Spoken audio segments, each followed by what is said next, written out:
Hey, what's going on, Fanimals? Good evening. How you guys doing? Happy holidays. What is happening, baby? Let's go. It's Tuesday evening. We're back to live streaming some news. Well, a trial that's happening right now. Walshe, the Walshe trial happening right now. I don't want to waste any team. What? I don't want to waste any team. I don't want to waste any time.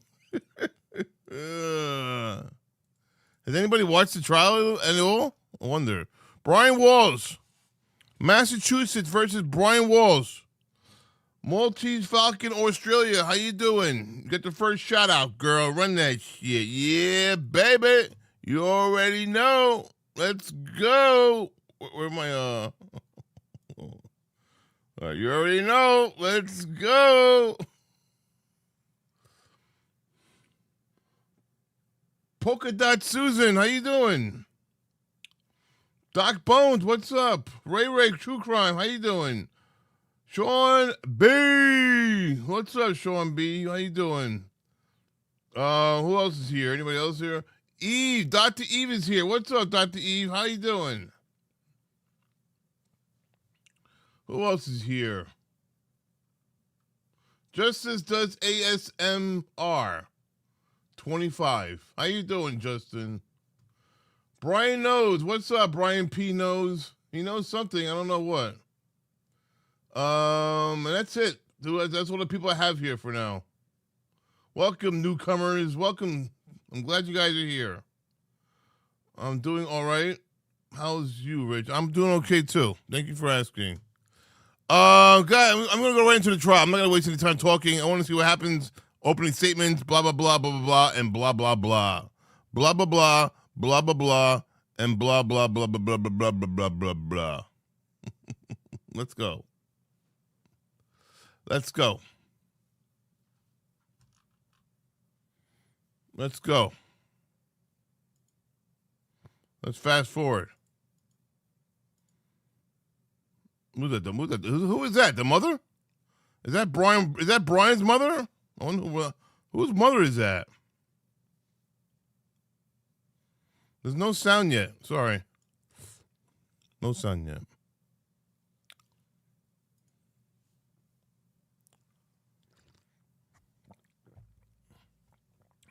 The disappearance of Anna Walshe murder trial.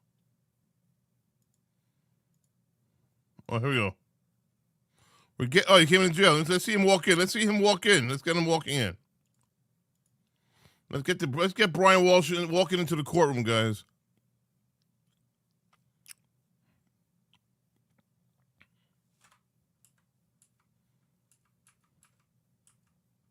There he is. Walking in. Look at him.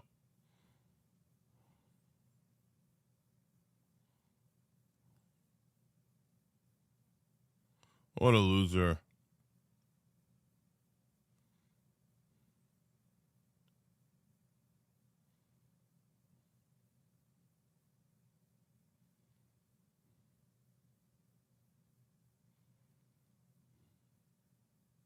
There's no sound yet, guys.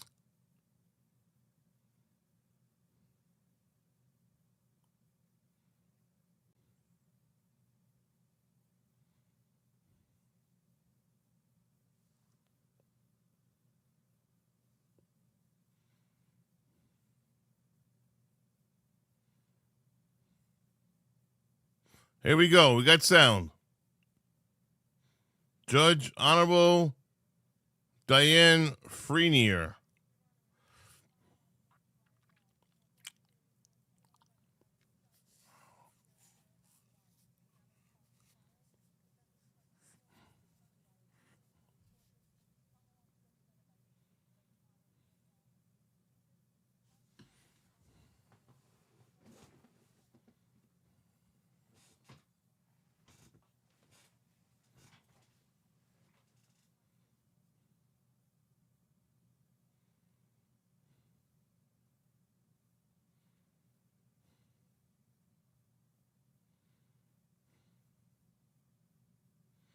9 o'clock on the dot. And Corey, look, the 9 o'clock on the dot, and the clock right there.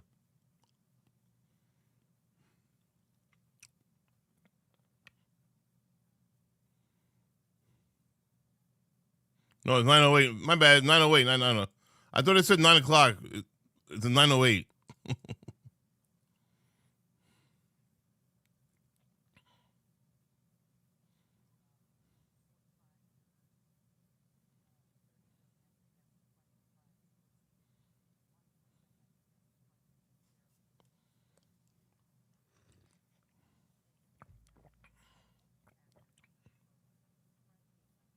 You guys don't hear any sound? Oh, God. I pressed Y. I pressed it. I'm sorry. At the end of the impanelment, the Commonwealth What about exercised now? 4 peremptories. The defense exercised 8 I'm sorry. peremptories. Commonwealth What about now? exercised 8. There are a few motions that have been circulating in the last few hours, and I want to first address with the parties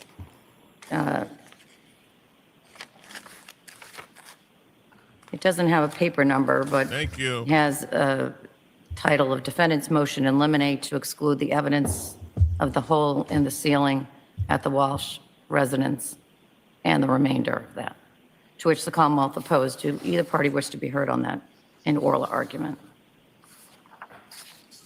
No, Your Honor. Your Honor, with respect to the ceiling, I rest on the papers. However, with the Richard Walker email, through an investigation, nothing ties this email ruse to Mr. Walsh. We have indicated that we have no intention on crossing on this, on making this an issue in the case. So it really is just a red herring that could be potentially inflammatory. It has no relevance. Has anybody watched As his the trial court yet? knows, he pled to The chat? misleading. And this is not consciousness of guilt. This doesn't go to malice because nothing is tied to him. So I don't think it should be submitted to the jury. Thank you. Your Honor, the email was being put in to show the thoroughness of the investigation. The police received it as one of the many tips, and they actually asked the defendant about the name in one of the interviews. And so that is why the Commonwealth was seeking to enter the email, so it would show why the police were asking about this particular name. I'm here for you. Don't worry. Defense's motion is denied. The evidence will be admitted. It is relevant to the issues, even with regard to the issue of Richard Walker. The Commonwealth gets to prove its case and prove that it was thorough, and its case, I'll permit it in my discretion. There's another motion that you raised by email to Madam Clerk yesterday or last night.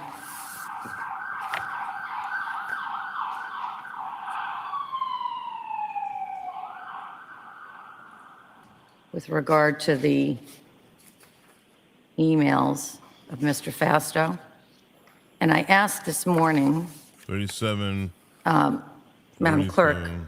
What, to 37? ask you, what paper are you talking about? Because I know it was a long break, but I don't remember reviewing Mr. Fasto's emails since the time I reviewed them in connection with the grand jury. I'm And gonna that fast was in forward this. connection with the summer motions that we had. I'm gonna get into the opening record, guys. Oh, it's paper number I'm 200. gonna pass all this shit. It's not paper number 200. Paper number 200 has to do with, All right, okay. we'll make the necessary adjustments. I remind you that we take a morning break at about 11 o'clock, and that's usually about 20 minutes to 30 minutes, depending on what I have to do during that time. And then we proceed on to the lunch hour at 1 o'clock. We take a break from 1 to 2, and then the afternoon. If you need to communicate with me at any point and do it first, I'm not imperative to the abide by those rules that you agreed to. If anybody needs another written version of the order that I gave to you, I have plenty of them. Okay, hold on. think I connected.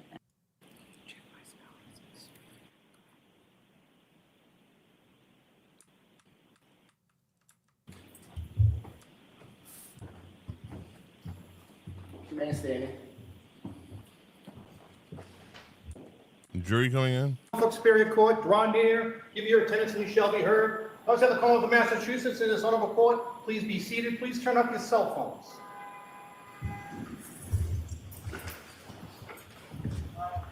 Good morning, jurors. Because I hope you all had a nice holiday. We will tonight make eye contact. And I will scan first from the left rear to the right and front left to the right. And keep on nodding until you really know that I connected. Sometimes you think I connected and I didn't, and then I'll have a long pause. Sounds more complicated than this. It's really quite simple. Jurors, were you able to comply with my order that you not speak to anyone about this case?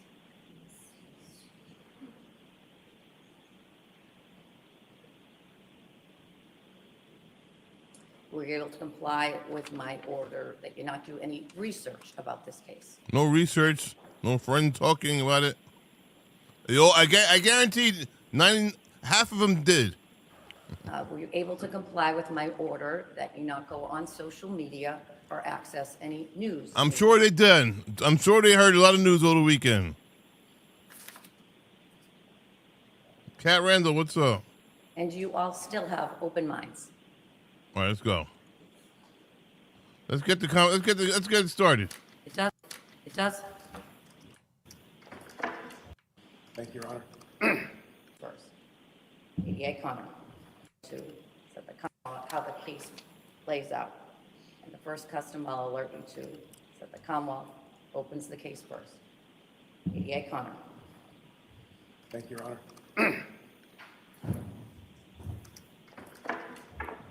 Your Honor, may it please the court? It does. On January 4th, 2023, Teresa Marchese returned to work after New Year's holiday. She works at Tishman Speyer, and she is the Director of Human Capital Management. That is to say that she's the Director of Human Resources. And Tishman Speyer is a real estate management company. Probably am, right, Doc? But it's a global real estate management company. It has buildings all But over the world. maybe not. You know. And this office that Ms. Marchese works in is in Washington, D.C. When she returned to her office in Washington, D.C. that morning, she was alerted that one of her coworkers' husbands was trying to find her coworker. The coworker was Anna Walsh, and her husband is Brian Walsh. Teresa Marchese knew Anna Walsh because she hired her. She hired her in February 2022 to work at the Washington, D.C. office of Tishman Speyer and to manage some of those buildings in Washington, D.C. She also knew that Anna Walsh commuted from Cohasset to Washington to work at Tishman Speyer, and that her husband, Brian, and her 3 children were still in Cohasset at this time. She also knew where Anna Walsh lived in Washington, D.C. Anna Walsh had bought a townhouse right near where Teresa Marchese lives in Washington.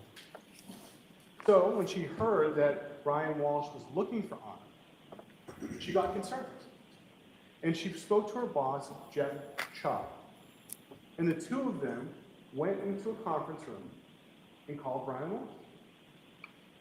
Brian was calm, and he said that on January 1st, Anna left their Cohasset home for a work emergency and had to fly back to Washington, D.C. And he hasn't spoken to her since then. This is the longest they've ever gone without speaking. So, Teresa Marchese went and drove to Anna Walsh's townhouse. She took another employee with her, and on the way there, she had another conversation with Brian Walsh. Brian was calm, and he gave her the combination to the garage so Ms. Marchese could get into the building. Ms. Marchese got there. She was able to look in the windows. Nothing was broken. Nothing was out of order. She got into the garage, and she found some cardboard boxes that had yet to be unpacked, some car seats, no car, no Anna Walsh. Now, the door from the garage to the home, that was locked, so she couldn't get inside. So, Ms. Marchese called Mr. Walsh back again, and she told him that she was going to loop into this conversation Tishman Speyer's global head of security, who also works in Washington, D.C. His name is Hugh Dunleavy. He's a retired Secret Service agent. Mr. Walsh is calm. Mr. Dunleavy is looped into this conversation on the phone, and Mr. Walsh's demeanor changes. He becomes very upset. Mr. Dunleavy calms him down, asks him a series of questions, and Mr. Walsh repeats. Anna left the home in Cohasset on January 1st to come to Washington, D.C. for a work emergency. Mr. Dunleavy follows up. Have you called the police? What is the local police department in your town? You live in Cohasset. You need to call the police. The call ends. Mr. Dunleavy works with Mr. the Dunleavy. Washington police and helps facilitate them getting into the home in Washington, D.C., and Anna is not there. He also calls the Cohasset police just before noon on January 4th. And he reports Anna missing. Hugh Dunleavy from Washington, D.C. calls the Cohasset police, and that is the first time Anna Walsh has been reported missing to the police. And it was done just before noon on January 4th. And no one has seen her since January 1st. Over the next few weeks, it'll be the honor of Ms. Cusick, Ms. Yaz, and myself to represent the Commonwealth. And in that time, we will prove the defendant guilty beyond a reasonable doubt of the premeditated murder of his wife, Anna Walsh. And we're going to do that by presenting evidence to you. And evidence will come to you, as Her Honor pointed out, in two different forms. One is kind of tangible. You'll see photos of the family home in Cohasset at 516 Chief Justice Cushing Highway. You'll see videos from different stores. You'll see Anna Walsh's banking records. You will also see objects, like a Tyvek suit, like a hatchet, like a hacksaw. Now, in addition to those objects, you will hear from witnesses. Witnesses like Teresa Marchese and Hugh Dunleavy, who I just mentioned. You'll also hear from a group of witnesses that are Anna Walsh's friends and colleagues. They will tell you that Anna was 39 years old in January 2003. She was married to the defendant. She had 3 children. Will tell you that she was a Serbian immigrant, that she came to this country and began working in the hospitality industry by working in hotels in Washington and Massachusetts, and that she transitioned to real estate. She got the opportunity to work for Jem Mutlu, who had his own real estate company. She actually wound up running that company for him. That was until February 2022, where she got what Brian Walsh would refer to as a dream job, where she got to work for Kitchen Spire. And she would make more money than she had ever made before in her career. She had purchased a townhouse in Washington, D.C., and she was expecting to have her family come with her. However, Brian and the children had stayed in Massachusetts. And the reason is that Brian had previously pled guilty to a count of fraud in the Boston Federal District Courthouse. But he hadn't been sentenced yet. Now, he was accused of owing over $400,000 of restitution. At this point in time, Anna was the breadwinner for the family, and she had moved to D.C. She was still commuting back and forth, but looking to have the family join her in D.C., and Brian too. However, when she bought the townhouse, she did this with the aid of a real estate agent by the name of William Fastow. She was introduced to Mr. Fastow from her former boss, Jem Mutlu. Mr. Fastow will testify, and he will tell you that they became friends, and that friendship became romantic. And that carried on into November of 2022, when Anna needed to go visit her mother, who was sick back in Belgrade, Serbia. Anna flew to Dublin Island the weekend of Thanksgiving, and Mr. Fastow joined her for that weekend. She then flew and visited her sick mother in Serbia, and then would return back to the United States. Mr. Fastow, after Dublin, would go back to Washington, D.C. But Anna missed Thanksgiving with Brian and the children. And then on Christmas Eve that same year, Anna went out to dinner with Mr. Fastow. They went out to dinner in Annapolis with another couple. And she stayed the night. And she was supposed to get a flight out on Christmas Day. But she couldn't get a flight. So she had to drive up from Washington, D.C. to Cohasset. And she missed Christmas Eve and most of Christmas Day with Brian. She would fly back to Washington, D.C. And on December 29th, she would go to dinner with one of her friends who will testify before you. And that friend will say that she was uncharacteristically tired and emotional. You'll also hear from a series of witnesses that dealt with Anna Walshe right before New Year's. She returned back to Cohasset on December 30th, and she was going to stay with the family until January 3rd. You'll hear how she went to a bar class, B-A-R-R-E. It's an intensive ballet class. You'll hear from the instructor. B-A-R-R-E? She did exceedingly well in that class. Bar class? A person who was with her in a nail salon. What's a bar class? She got her nails done on New Year's Eve. And Mr. Mutlu will testify. He went over to the Walshe family residence on New Year's Eve for dinner. 3 adults were there. It was Mr. Mutlu, Brian, and Anna. He got there around 8:30. He brought some snacks for the kids. Actually got to play with the oldest child. And he spent the night talking to his friends. He'd characterize them as jovial. They shared champagne. They weren't drunk. They were enjoying the new year. They actually signed the champagne box. And you'll see that, where they were looking forward to the new year. Brian cooked. Brian was attentive. Brian also said to Mr. Mutlu that night that he had lost his phone, it had been misplaced, but he had felt free as a result of it. Mr. Mutlu left that home on New Year's Day at 1:30 a.m. And there was no mention of a work emergency in Washington, D.C. that would require Anna to fly out or leave the family home at 6 or 7 a.m. that day. Ali Books, what's up, Ali? Yeah. Now on January 4th, after Hugh Dunleavy had called the Cohasset Police Department, the Cohasset Police Department dispatched Officer Greg Lawrence to go speak to Mr. Walshe at his home. Officer Lawrence went. He was met outside by Brian Walshe.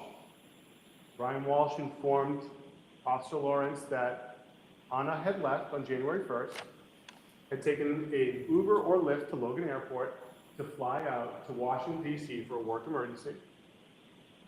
Gave her a phone number for Anna Walshe, described her as 5'2", that she was 39 years old, approximately 115 pounds. He hadn't heard her. Officer Lawrence went back to the Cohasset Police Department, worked with other Cohasset police officers, trying to find any connection to Uber or Lyft or local taxi cabs. Cohasset police would then begin the process of pinging Anna's phone.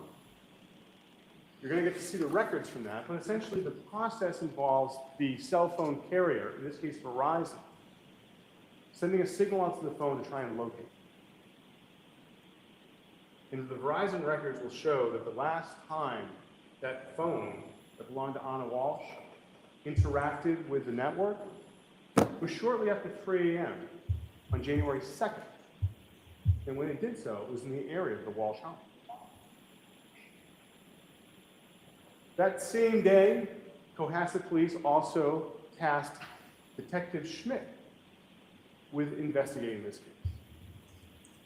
He and Officer Lawrence would go back to the Walshe family residence at 516 Chief Justice Cushing Highway and interview Brian Walshe.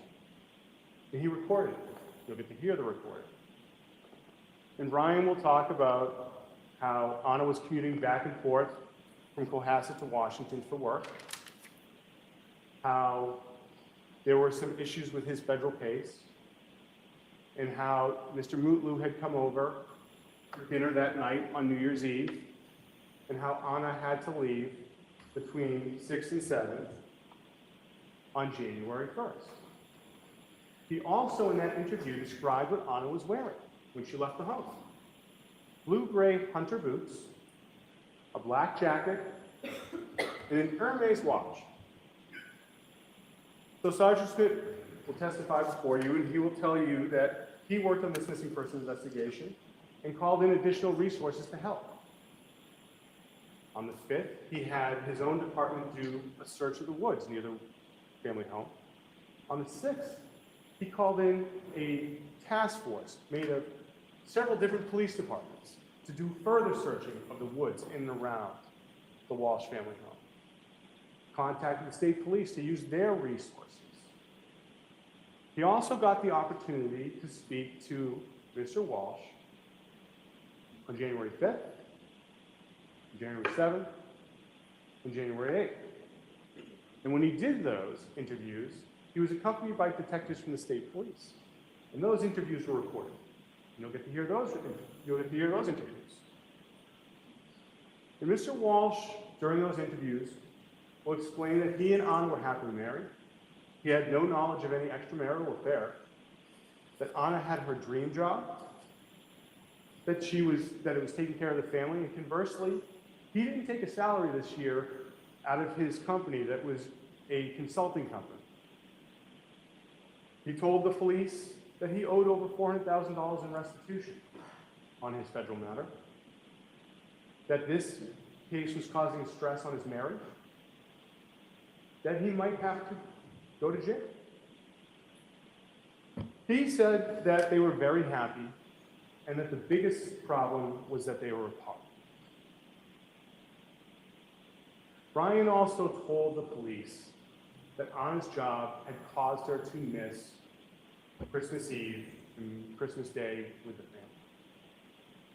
And that Anna traveling to visit her sick mom caused her to miss Thanksgiving with the family. And that he did not want to have an argument with Anna about missing another holiday on January 1st. He had a discussion with her about Christmas Day. She was concerned that by him looking around trying to find her, that she embarrassed her. So he tells the police, I didn't want to have an argument. So I understood she was going to come back, and she left for that emergency at work.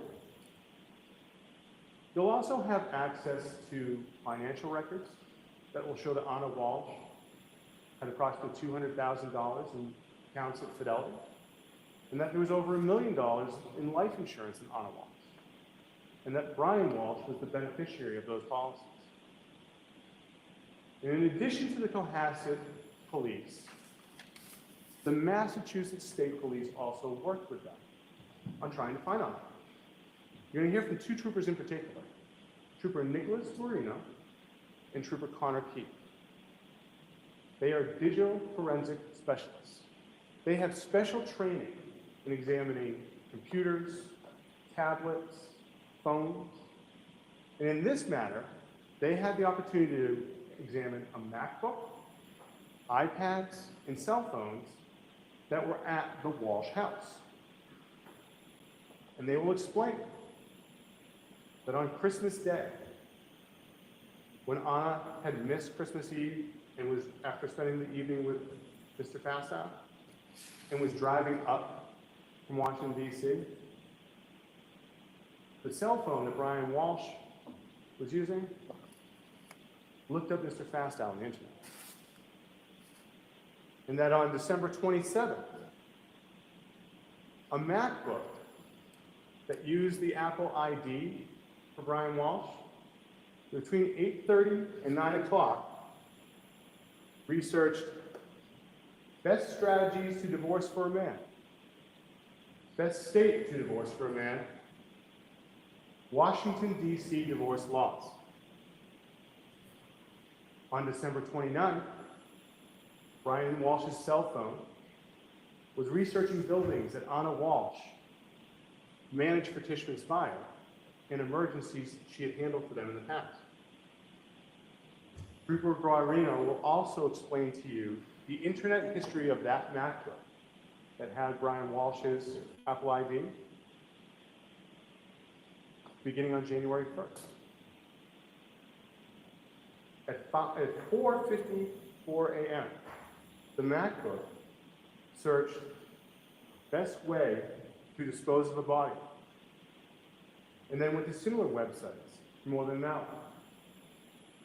At 6:24 a.m., same day, the same device searched how long for someone to missing to inherit. How long missing to be dead? Can you throw away body parts?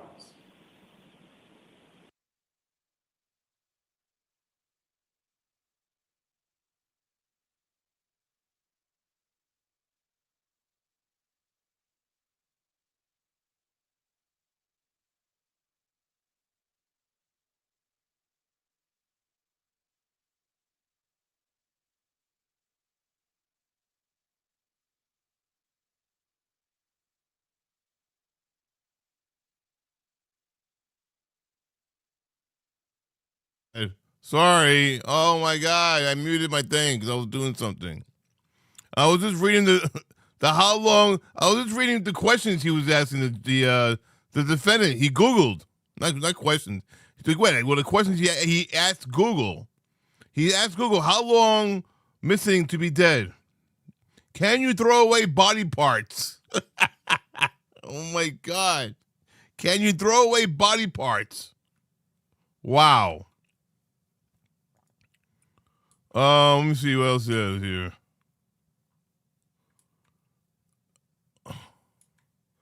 How long for someone to, I guess, missing to? How long is someone to be missing? How long does someone have to be missing for in order to inherit their values, their house, their car, their personal belongings? How long? And how long to be missing? Anything else? Can you throw away body parts? Later on that morning on January 1st, the MacBook went to search. How long does DNA last? How long does DNA last? Oh my God! And then an article that is possibly how to clean DNA off at night. Oh my God! I mean, seriously, you don't ask these questions unless you just killed somebody, or you're maybe one of us and you're covering true crime and you want to know a specific question or an answer to a specific question. Oh my God. That's crazy, man. Wow. What I just do, I think I just fucked up something.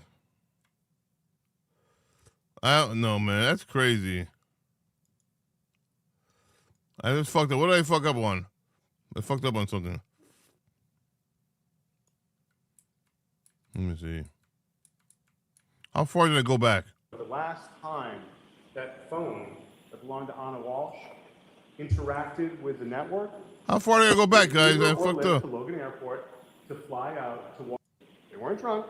To a bar, dinner with one of her friends. Owing over. They will tell you that Anna was 39 years old. I fucked up. Right before New Year's. I fucked where I was, guys. Sorry. She returned back to Cohasset on December 30th, and she was going to stay with the family until January 3rd. You'll hear how she went to a bar class, B-A-R-R-E. It's an intensive ballet class. You'll hear from the instructor who will say that she did exceedingly well in that class. A person who was with her in a nail salon will testify. She got her nails done on New Year's Eve. And Mr. Mutlu will testify. He went over to the Walsh family residence on New Year's Eve for dinner. 3 adults were there. It was Mr. Mutlu, Brian, and Anna. He got there around 8:30. He brought some snacks for the kids. You just killed somebody. Or you're maybe one of us and you're covering true crime and you want to know. Talking to his friends. He'd characterize them as jovial. They shared champagne. They weren't drunk. And how long They was were enjoying the it? beer. Is there anything else? You'll see that. Where they were looking forward to the new year. Brian cooked. Brian was attentive. Brian also said to Mr. Mutlu that night that he had lost his phone, it had been misplaced, but he had felt free as a result of it. Mr. Mutlu left that home on New Year's Day at 1:30 a.m. And there was no mention of a work emergency in Washington, D.C.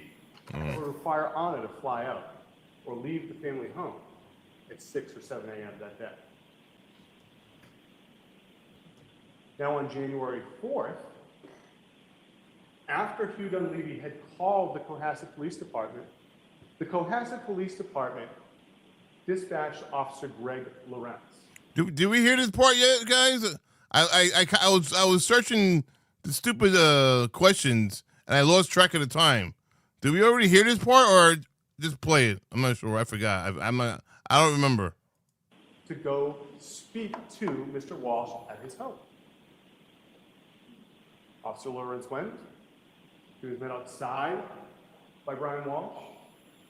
Brian Walshe informed Officer Lawrence that Anna had left on January 1st, had taken a Uber or Lyft to Logan Airport to fly out to Washington, D.C. for a work emergency. And when it did so, it was in the area of the Walshe home.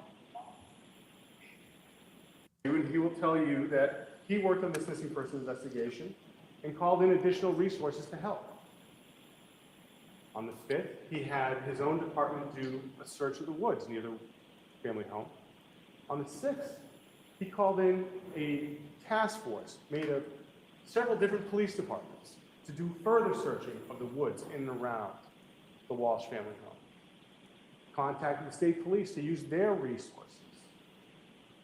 He also got the opportunity to speak to Mr. Walshe on January 5th, January 7th, and January 8th.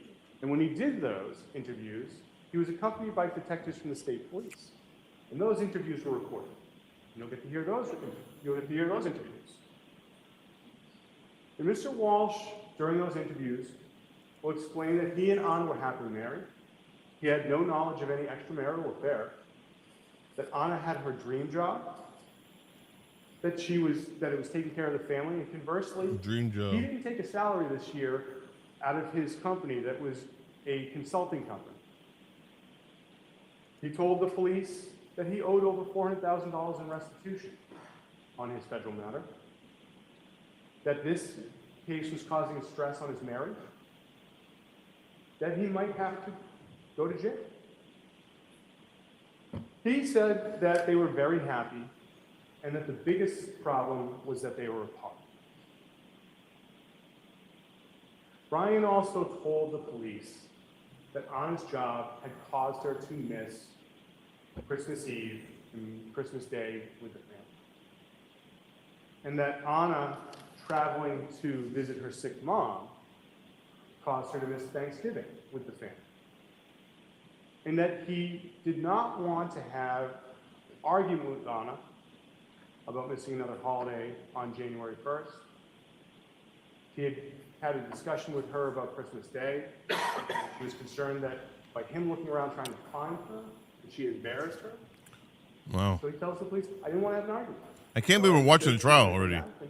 She This is left. crazy. The trial started. Emergency at work. Wow.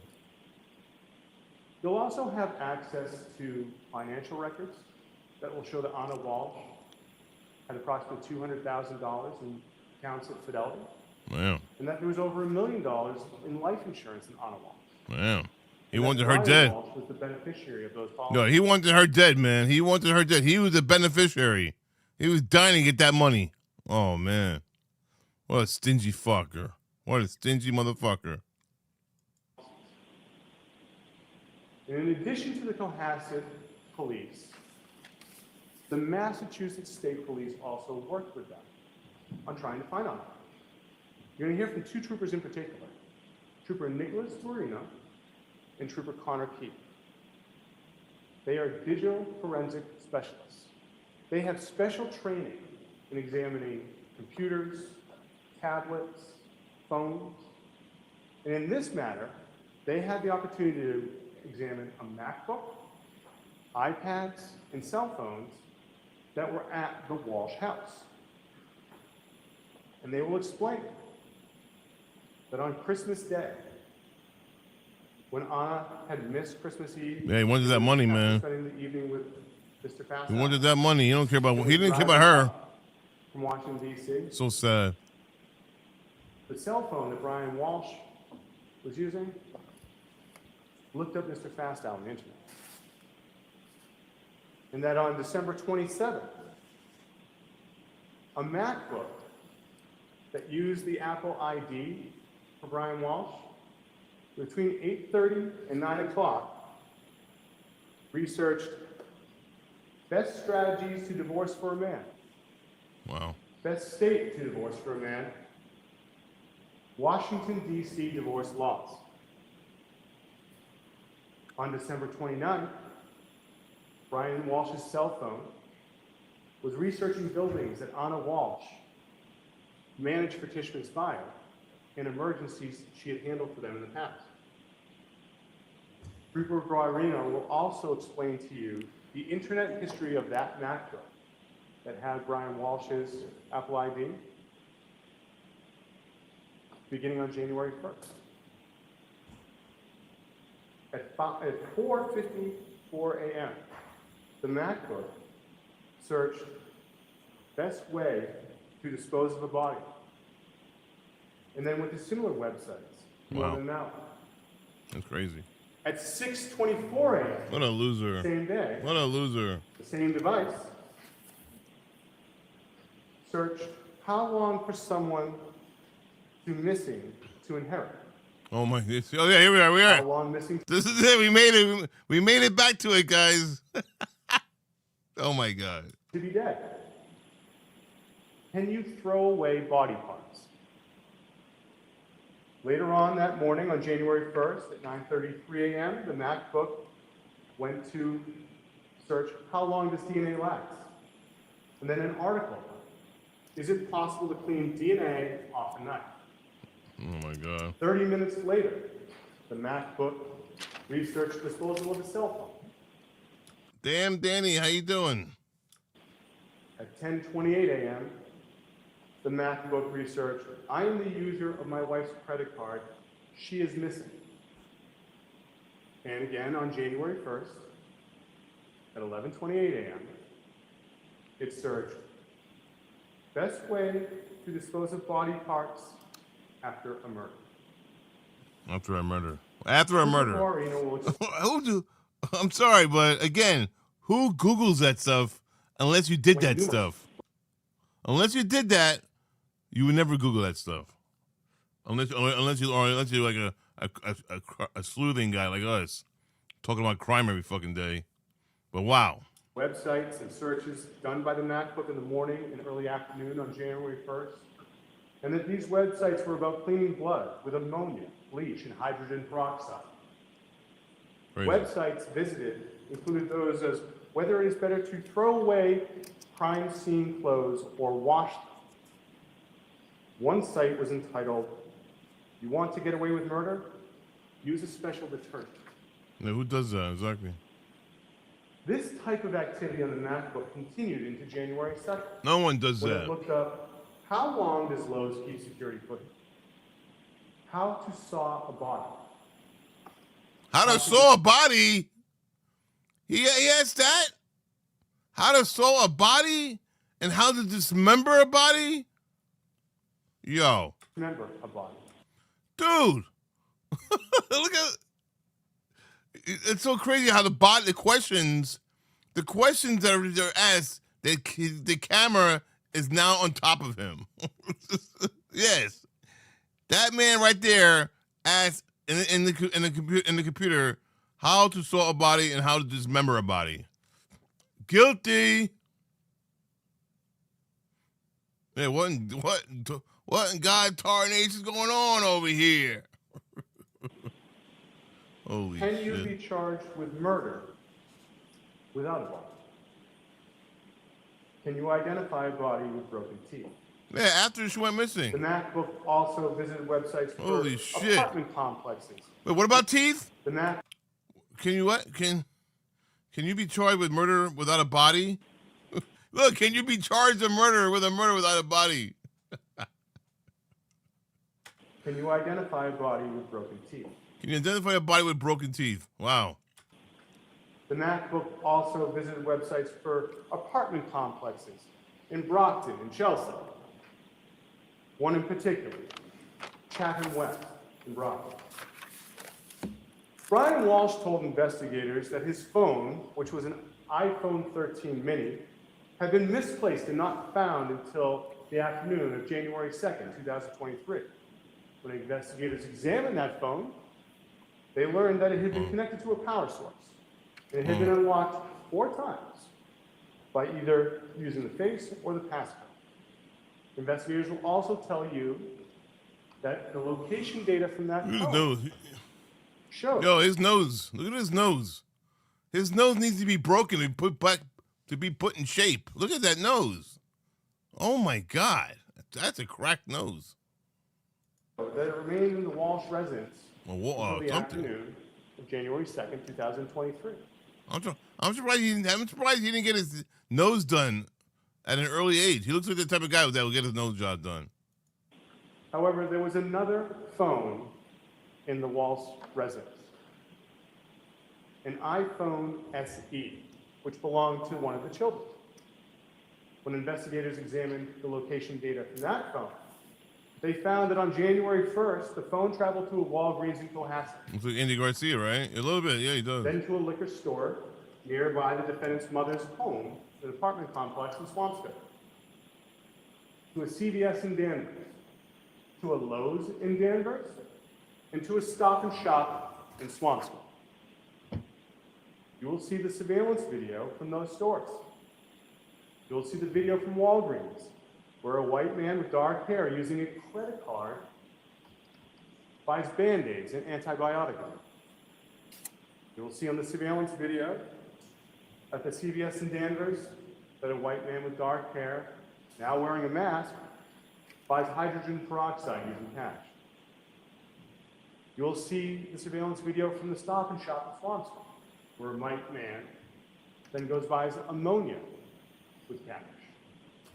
And you'll see the surveillance video from the Lowe's in Danvers, where a white man wearing a mask and dark hair buys several items that cost more than $400 using cash, including a Tyvek soup and cutting instruments such as shears, snips, and a hacksaw. Investigators will explain how the cell phone location data from the iPhone SE shows that it went to a Home Goods in the morning of January 2nd, and that Brian's iPhone 13 mini went to a Home Depot in Rockland in the afternoon of January 2nd. You will see the surveillance videos from those stores. You'll see a white man with dark hair at Home Goods buying scented candles and area rugs. And you'll see a white man with dark hair at the Home Depot buying more cleaning supplies. 20 pounds of baking soda, mop, buckets, and a hatchet.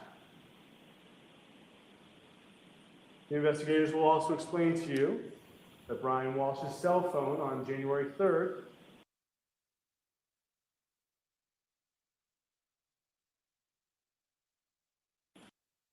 and a hatchet.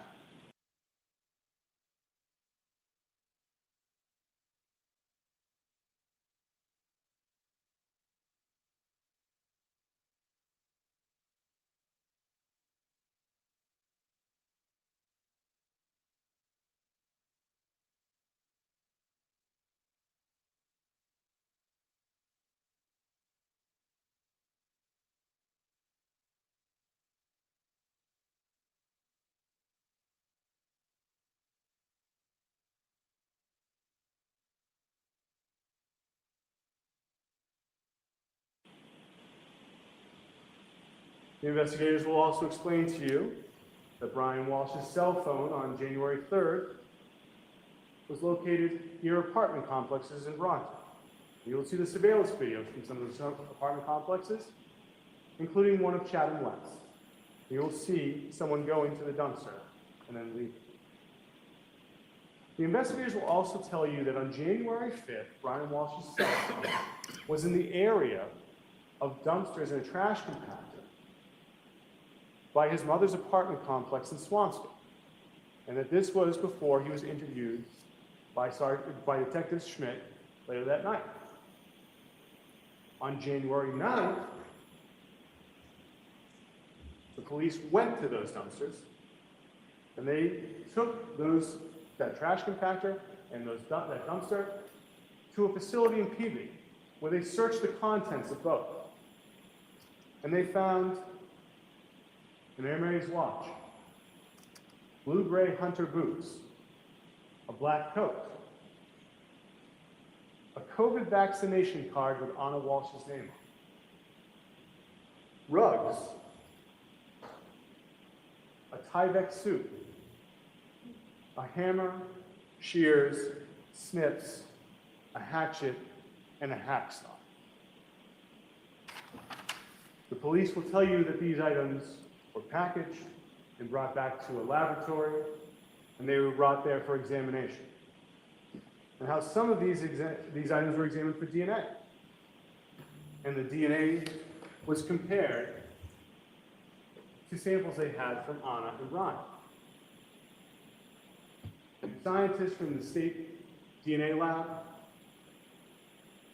will identify DNA of Brian Walsh and Anna Walsh on the Tyvek suit. They will explain that Anna Walsh's DNA was found from items in the dumpster, including rugs, the hatchet, and the hacksaw. Jem Mutlu said goodbye to Anna Walsh about 1 o'clock, 1:30 a.m. on New Year's Day. When he left, she was home, she was alive, she was with her husband. No one has seen her since her husband said she left on January 1st. She has not accessed her finances, her email, her phone has made no calls, and no one has found her body. During this case, we ask two things. The first is that you keep an open mind. Do not rush to judgment, but instead,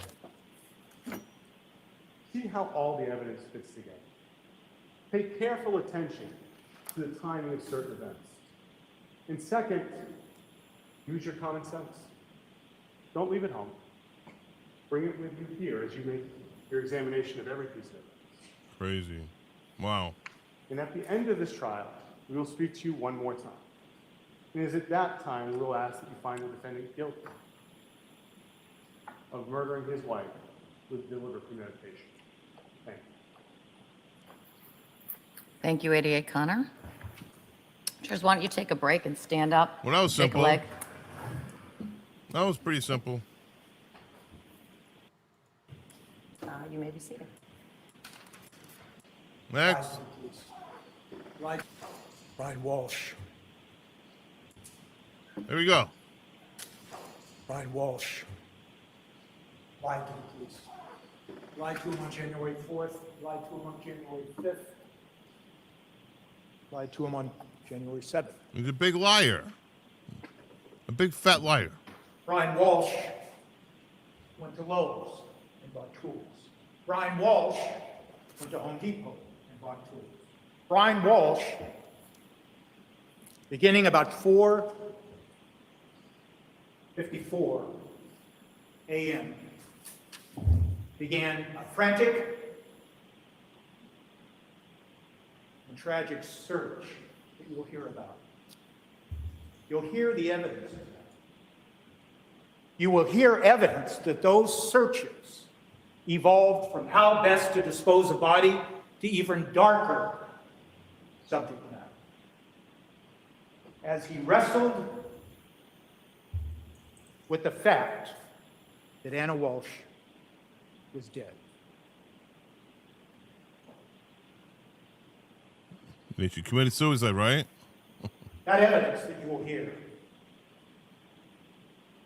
will be hard to understand, but it is true.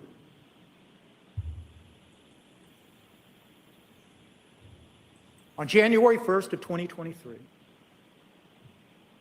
Jim Mutlow left the family home of Brian and Anna Walsh sometime between 1 and 1:30 in the morning. Tell you like Anna it is. and Brian Walsh. I'll tell you like it is, Cakes Boo. The news. They went upstairs to the bedroom. About an hour later, you'll hear evidence that Mr. Walsh got up, went back downstairs to clean the kitchen. You'll see evidence that he looked at his email. You'll hear evidence that he then returned to the bedroom, intending nothing more than to crawl into bed with Anna Walsh, the woman he loved. Yeah, right. When the woman he loves. Yeah, okay. When he entered the bedroom and began to get into the bed, he sensed something was wrong. You will Wow. hear evidence that it made no sense to him. But he nudged Anna, his wife. She didn't respond. He nudged her again, a little harder. She didn't respond. He nudged her now in a frantic and panic reaction to where she actually rolled off the bed. You'll hear evidence that now he is panicking and he doesn't understand what has happened and what is happening. Oh, God. Give me a break. Yeah, okay. It didn't make any sense to him. Sure it didn't. Yeah, I know. What's happening? What happened to my wife? It didn't make sense that somebody that he had just been with and enjoyed New Year's Eve into New Year's Day would suddenly be dead. Yeah, right. Give me a break. Not him. No, not him. Not him. Not him. A guy who Googled all that crap about the wife being dead and cold and does all that other stuff. No, not him. Hear evidence in this case Ridiculous. of sudden, unexplained death.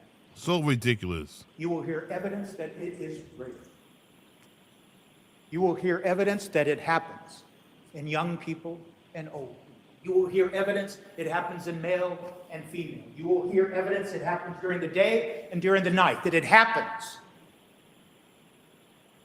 to trained athletes. You will hear evidence that it can be the result of both mechanical and or electrical problems within the body. You will hear evidence that it might be cardiovascular, pulmonary, neurological, or other reasons.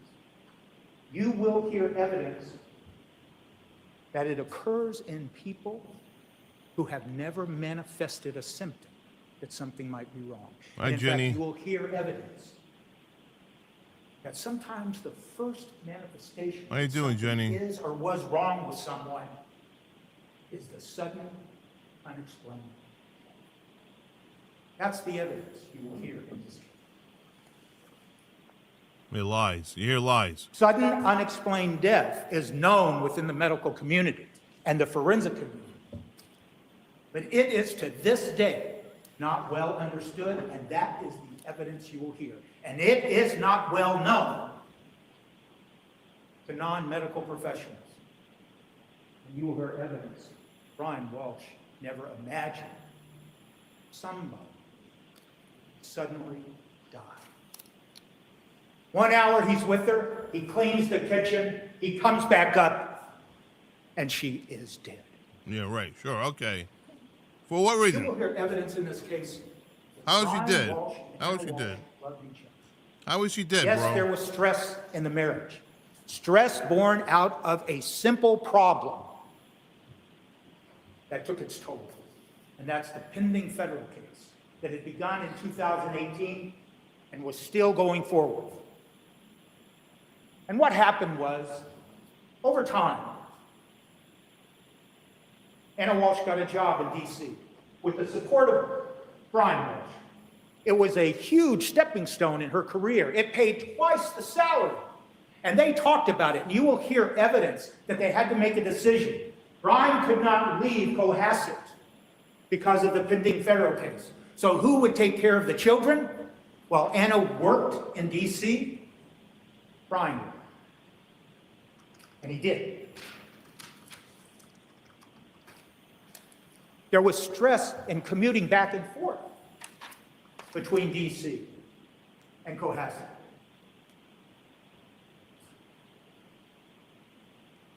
Brian Walsh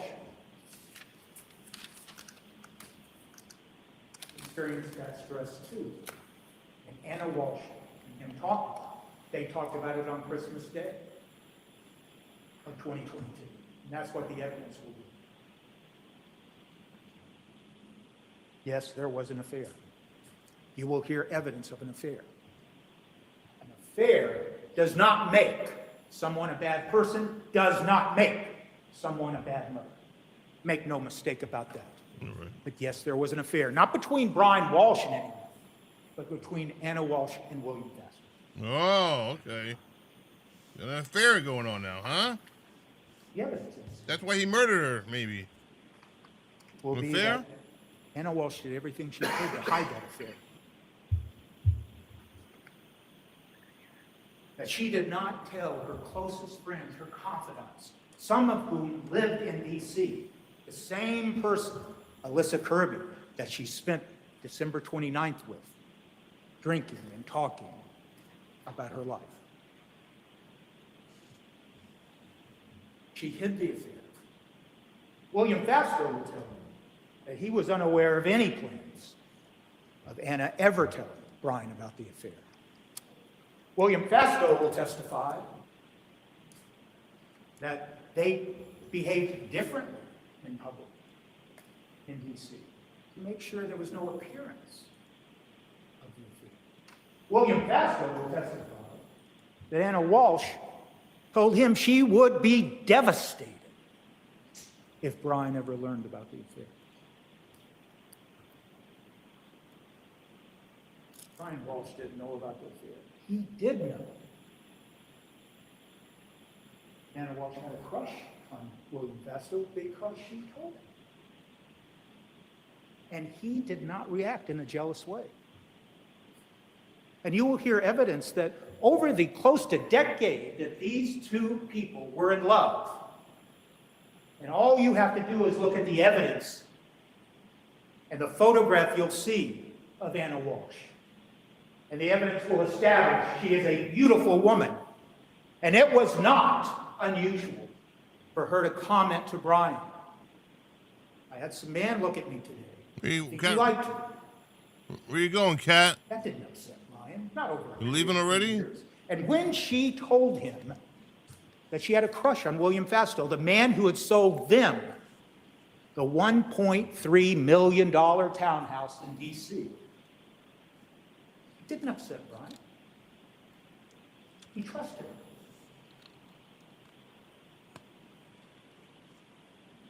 In fact, you will hear evidence from Melissa Kirby that Anna Walsh told her, I wish he would be jealous.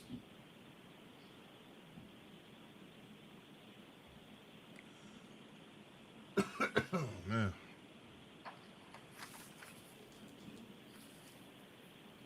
You will hear evidence that there was no financial issues or problems.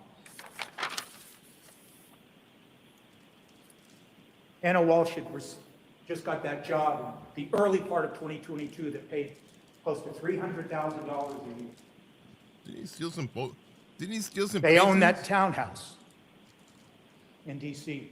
It was worth over $1 million. Yeah, they didn't own They it. owned whole life insurance policies on their sons in the amount of $1 million each. Whole life that you will hear you can borrow against if you need cash. You will hear evidence that Brian Walsh's mother gifted them money, and actually you'll hear from the landlord of the home that they were living in at the time that Brian was living in, taking care of the three boys while Anna worked in D.C., that it was his mother who was paying the rent, because that's what grandmothers do. There was no financial problems here. They owned investment property in Yeah, Massachusetts.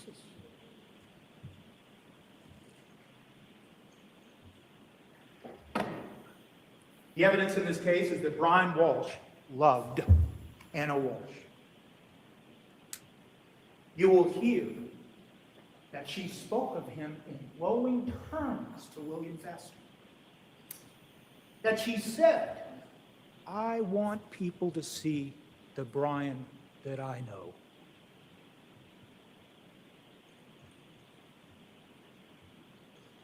You will hear how she talked about her relationship with Brian with Alyssa Curry. And notwithstanding the fact that Anna Walsh was having an affair, she described their relationship as open and honest. He believed their marriage was open and honest because he loved her.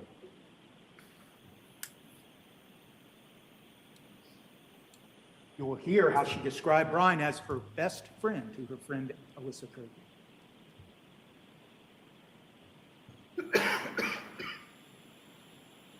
You will also see evidence of text messages that you may use to determine for yourself if there was love between these two individuals. The importance about those text messages that you'll see is simply that they're dated. The ones you'll see are dated beginning December 25th of 2022, 7 days before New Year's Day. 12:25, Anna Walsh and Brian Walsh are texting each other, and she is sending him 7 properties, listings, primarily out of Zillow, 7 listings of properties in the greater DC area, Bethesda, Annapolis. They're searching for future investment property. You'll see that, and you'll hear evidence that then she comes up to celebrate Christmas with Brian and their 3 beautiful boys. You'll see on 12/27, now that she's back in DC, these text messages between them. And they're talking about one of their properties.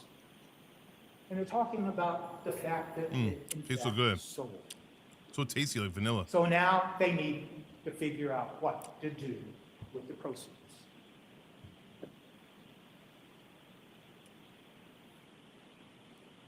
You'll see on 12/28, text exchange between Brian Walsh and Anna Walsh.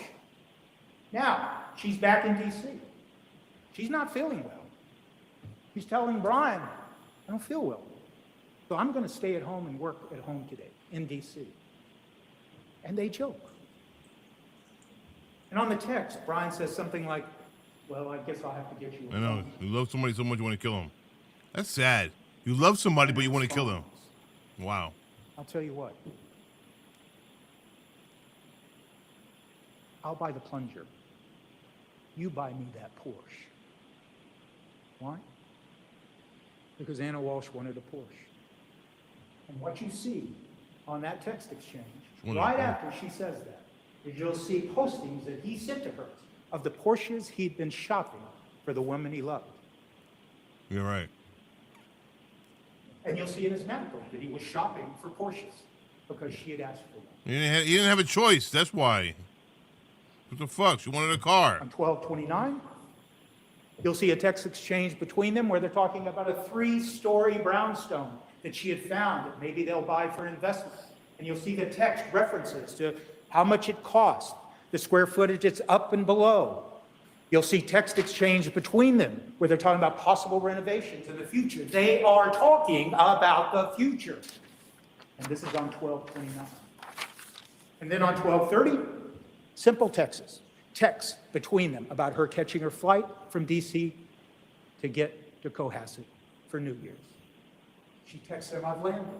And what you see in those text messages are she begins to send Brian pictures of her playing with the boys now that she's reunited with her 3 beautiful boys again. And then you see 7 pictures sent by Brian Walsh back to Anna, taken of her playing with the boys.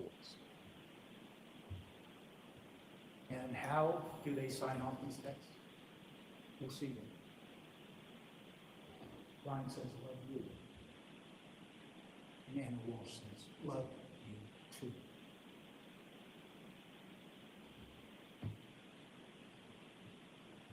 We've come full circle in this opening, and now we're back to New Year's Eve.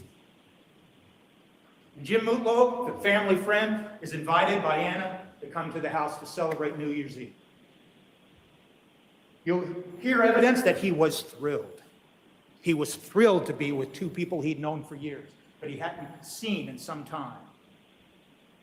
He knew their kids, 3 beautiful boys.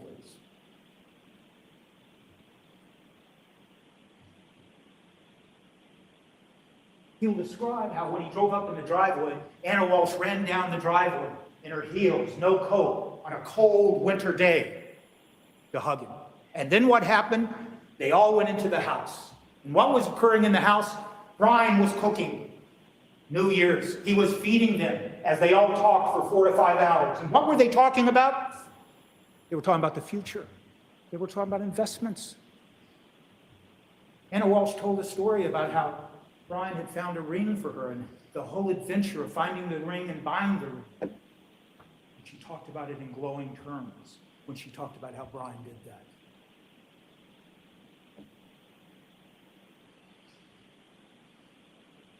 Mr. Mutlow will describe that for the 4 or 5 hours that he was there, he saw no problems between them. Said that Brian was happy and Anna was happy. He described the atmosphere as jovial, festive.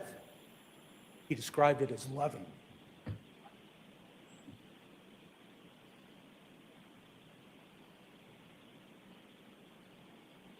As adults do for New Year's Eve, they celebrated with wine and champagne. You will have that box, or at least photographs of that champagne box, where they signed it. And what Anna signed on that box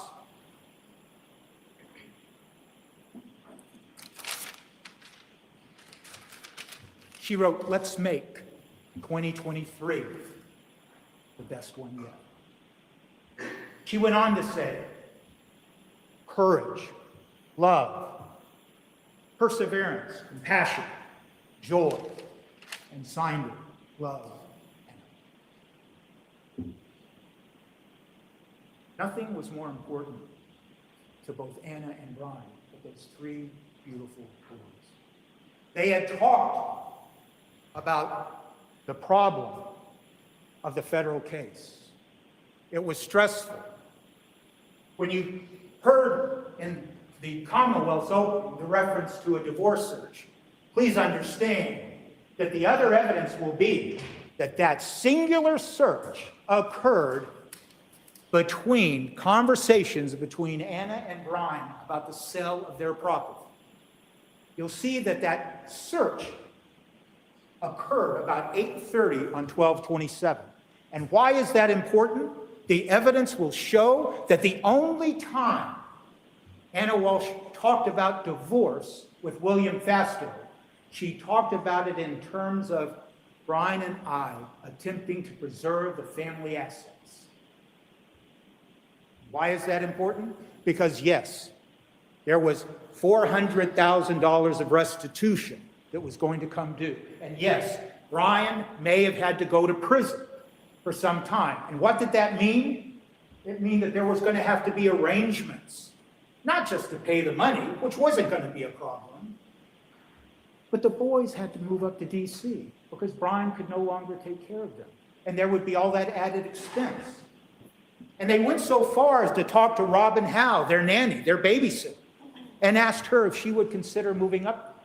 So there were expenses. So when you talk about preserving the family assets, you have to decide, how is it that I make sure, how is it, as Brian Walshe will tell you, how is it that I make sure that my wife and my 3 sons are financially secure if I have to go to prison for a day, for a week, for a month, or for years?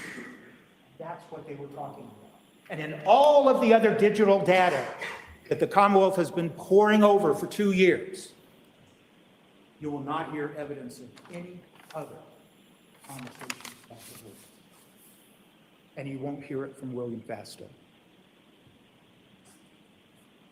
In fact, William Fasto will tell you, he had resigned himself to think Anna Walsh was never going to leave Brian, father of her children.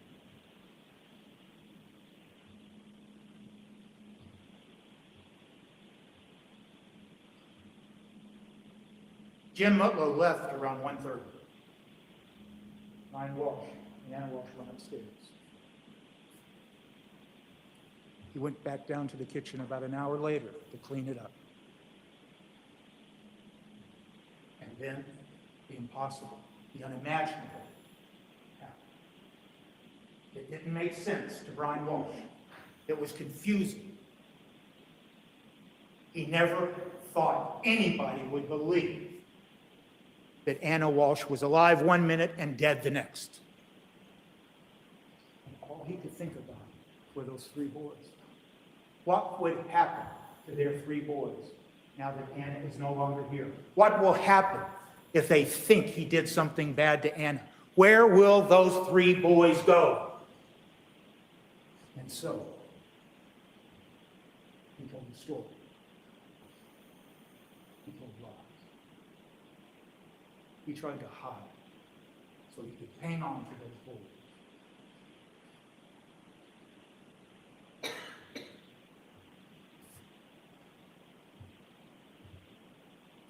Brian Walsh never killed him.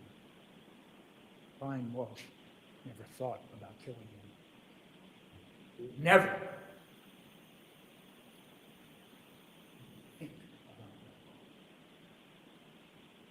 Brian Walsh is not guilty.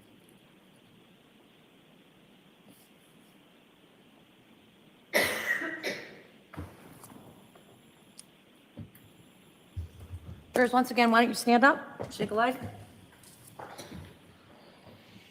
About 15 minutes before the break, but it's been a long little stretch here, so I can either break you now or we can start the evidence. Does anybody, just by show of hands, need a bathroom break? Or can you hold on for 15? All right, we're going to take your break early, and we'll see you back in about 20 minutes. All rise for the court, please. What is that? Front row.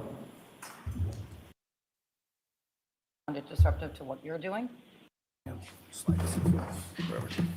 you. And you may proceed. Thank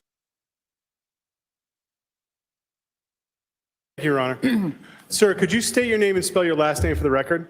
Harrison Schmidt, SCHMIDT. And sir, I'm going to ask if you can keep that microphone a little bit closer to you so it will help amplify. Now, sir, where do you work? Cohasset Police Department. And what is your rank at the Cohasset Police Department? Sergeant. And how long have you been with the Cohasset Police Department? Full-time since 2012. And how long have you been a sergeant? Since January 2023. Before January of 2023, what was your rank within the police department? Detective. And how long have you been a detective? Since 2014. And what were your responsibilities in January of 2023? General investigations. In addition to doing general investigations as a detective, did you have additional responsibilities with the Cohasset Police Department?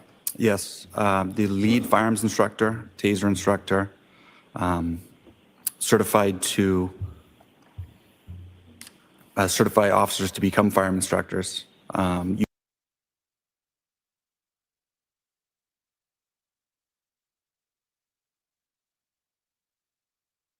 Use of force for the department and active shooter. Now, in addition to the Cohasset Police Department, do you work with any other law enforcement organizations? Yes. Which one, sir? The Metropolitan Law Enforcement Council. Can you tell us what that is? It's MetroLEC. It's a consortium of police departments that come together with mutual aid to share resources and personnel to create specialized teams. How many police departments are a member of MetroLEC? About 50 And how long have you been a member of MetroLEC? since 2015. And what is your responsibilities within MetroLEC? I'm on the SWAT team, and I'm the lead firearms instructor for the SWAT team. And does MetroLEC have a search and rescue team? They do. Can you tell us about the SWAT team's interplay with search and rescue? The Metro SAR team, search and rescue, if they need physical searchers, they will pull from the SWAT pool. Now, as a result of working with MetroLEC and Cohasset Police Department, how many fatal investigations? I don't know why I'm muted. Oh my God, why am I muted?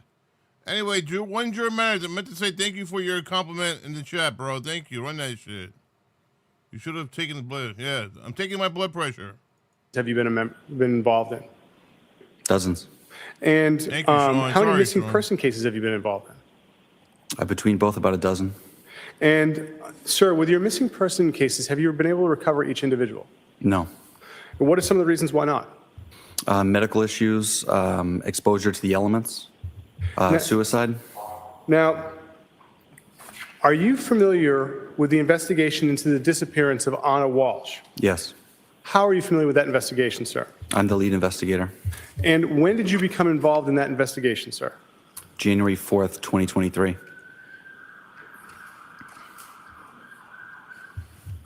And about what time on January 4th did you become involved? I was notified on my way back from SWAT training by a supervisor that there was a missing persons investigation beginning in patrol. So I was requested to respond and assist. And so about what time of day do you think that may have been? I went to the police station about 4:00 p.m. Now, sir, when you went to the police station, what did you do to begin your investigation? I coordinated with the patrol officers that initially responded to investigate. Yes. I reviewed their reports. I conducted queries in law enforcement databases to get background information. And after doing all of these activities, did you have the opportunity to do anything else to further your investigation that afternoon or evening? Yes. What did you do? I went to Mr. Walsh's home and interviewed him. Now, where is Mr. Walsh's home? 516 Chief Justice Cushing Highway. And can you tell us about that street? First off, I take it's in Cohasset. Yes. And does that street go by any other designation? CJC Highway or Route 3A. And so, as it being Route 3A, is it a busy street or is it like kind of a smaller side street? It is 2 lanes divided by a double yellow line, main thoroughfare through town. And about what time did you go to 516 Chief Justice Cushing Highway? About 6:30 p.m. And who went with you?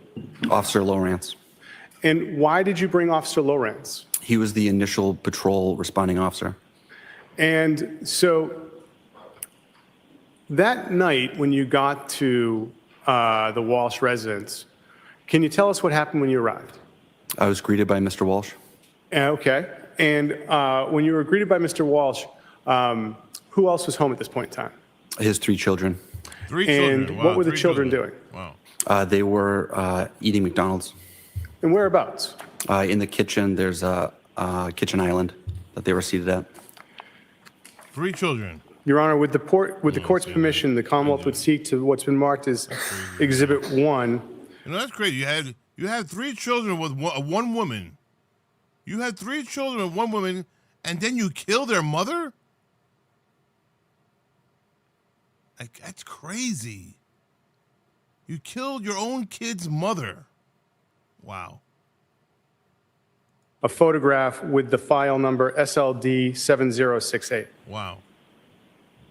Any objection to that? No objection. Ms. Gilman? Marked in a minute as Exhibit 1. Thank you, Your Honor. Do we want to move them all in? Are there There's no objection. objections to this group? I just want to be as efficient as possible. Do you want to move them all in? Yes, Your Honor. All right, how many are there? 52, Your Honor. Okay. And do you have an index of what their designation is, or can you get that to the court so that we have a record of that? Yes, Your Honor. I'll give that to the court at the lunch. All right. So any objections? I know you've, and by the way, jurors, before a case starts, the parties work together collaboratively to see what evidence they can agree to and what they can't to limit the rulings. And they've agreed that these 52 photos are fair and accurate representations of what they report. And so the defense is agreeing that those 52 photos offered by the Commonwealth are now marked and admitted into evidence. That's They a will nice, be have a nice marked house. by the, That's a very nice looking appropriate house, court right? staff as one I like that house. Thank you, Your Honor. No evidence. Thank you. Now, sir, looking at Exhibit 1, can you tell us what we're looking at? Oh, well, you were going to have a tough time looking at the back. Is that the back or the front? And if I could, sir, I'm Looks going like- to that ask looks like you the to put that front. as close to the judge's bench as possible. sorry. So it's not blocking any view. Sure, sorry. Thank you. Sir, can you see it? Yes. Excellent. What are we looking at? This is the front of the residence at 516 CJC Highway.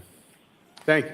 Now, Ms. Gilman, if we could have Exhibit 2, file number SLD 7067. What is this we're looking at, sir? Still the front of the house, focusing on the right front corner.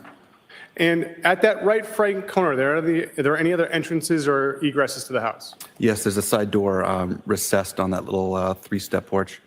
When you went to the house that night, which door did you go to? That door. And perhaps now's a good time for me to ask you, can you tell me how this house is situated from the street at Chief Justice Cushing Highway? It's set back a long driveway. In front is another house and a used auto car dealership. It's in a wooded area. And that's what's around the house, is the wooded area? Correct. Ms. Gilman, could we have Exhibit 3, file number 7175? Sir, what part of the house was this? This is the kitchen. And when you got to the home that evening, where were the children? In those island bar seats. Now, you get to the house. What is it that you do with Mr. Walsh that evening? We sat at the dining room table and conducted an interview. And do you see Mr. Walsh here today? I do. Could you identify him for the court, please? The gentleman seated over there, blue shirt, blue suit, white shirt. Your Honor, if the record may reflect the witnesses identified the defendant. The record will so reflect. Alley Books, I noticed the Amityville horror windows as well. I just didn't say anything. Now, sir, where did the conversation with Mr. Walsh take place? The dining room. Ms. Gilman, can we have Exhibit 4, the 7178?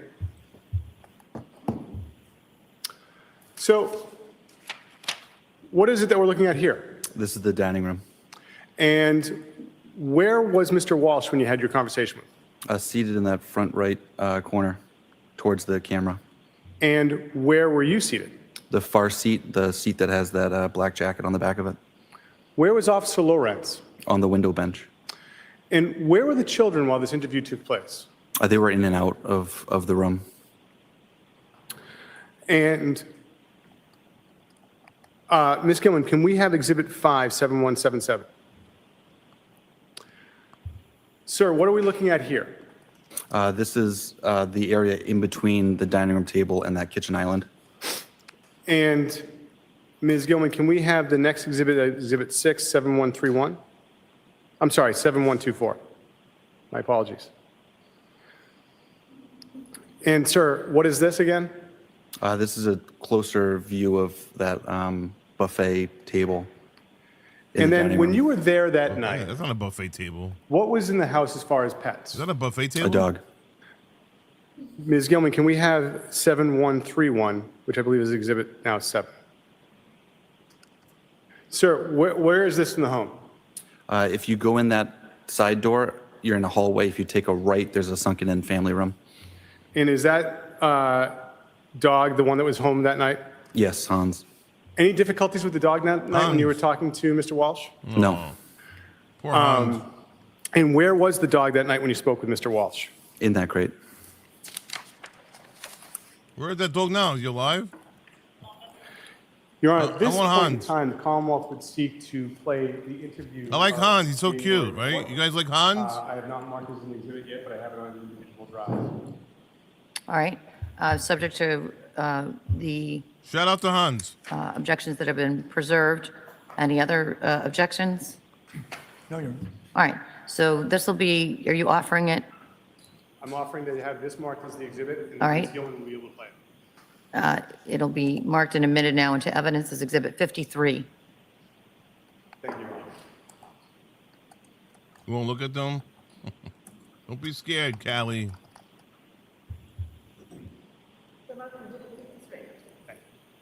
I need a dog case, boo. Now, Exhibit 53. Bring me one. You've had the opportunity to review that, correct? Yes, And does that fairly and accurately reflect the conversation you had with Mr. Walsh that night? It does. Thank you. At this point in time, Ms. Gilman, I'd ask if you could press play on Exhibit 53, the interview from January 4th.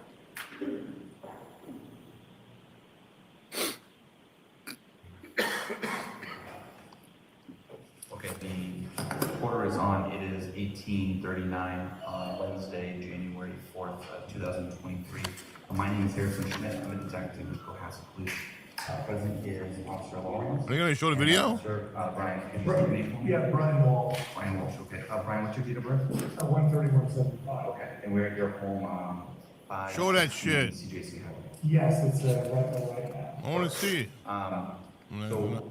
They're not going to show the I know video. you've explained a lot of this today. Could you just do me a favor and just start at the beginning? So, I understand your wife, Anna, she travels a lot for work. She's in DC for this brand new job she got. Okay. And we're to follow shortly, but it's taking longer. Awesome. So, starting, most recently, she was at work. One second. Yep. It's okay. Can you please let me finish this and I'm going to get you whatever you need, please? Yeah. Okay, okay. 1 second, do whatever, we're on your turf, so do whatever you need.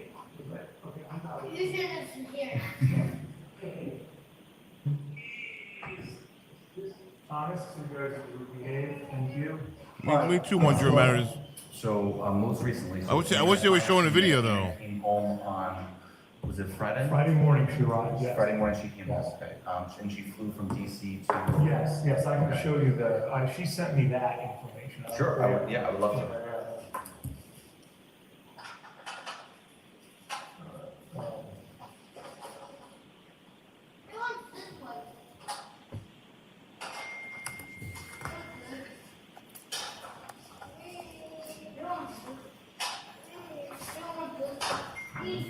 You know, you can look up, yeah, you can look through all of that, but that was the last one she sent me. This is, That's, word text. no, she texted me so I would know when she was Okay. coming in. I'd Yeah. asked. So this is your text, Yeah, my text chain was on it, so you can look, you can take a look at that, whatever you want to do with that. all right, so it looks like on last Thursday at, 7:30.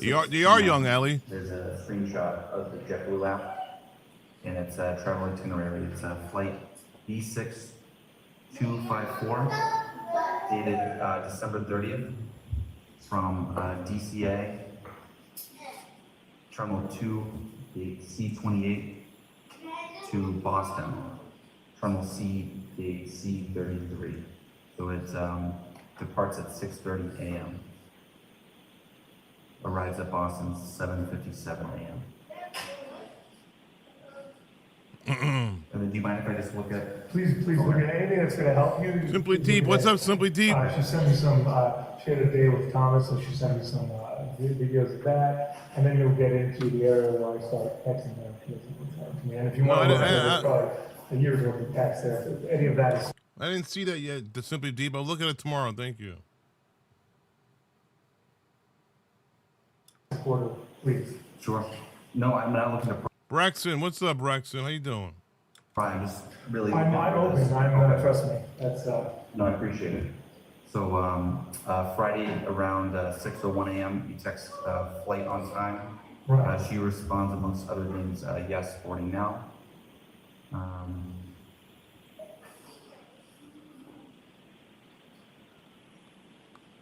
So, okay, Friday, doing good. 7:59 a.m., landed. I'm 100. And then it looks like Friday, I think. 12:07 p.m., photos of Anna and the oldest? Thomas. Yeah. 6 years old, my man.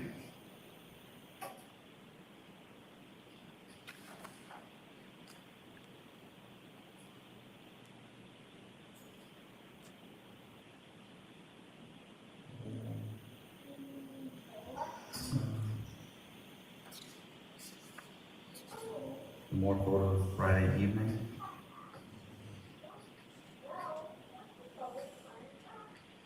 Oh, man. Did you take these photos? I took that photo most likely. You took these and sent them to Hannah? She usually would just send them to herself. So, Okay. yeah. Oh, so She'd take my phone and send them to herself, Okay, the ones that she had. very good. Okay, I know it's exciting for you guys.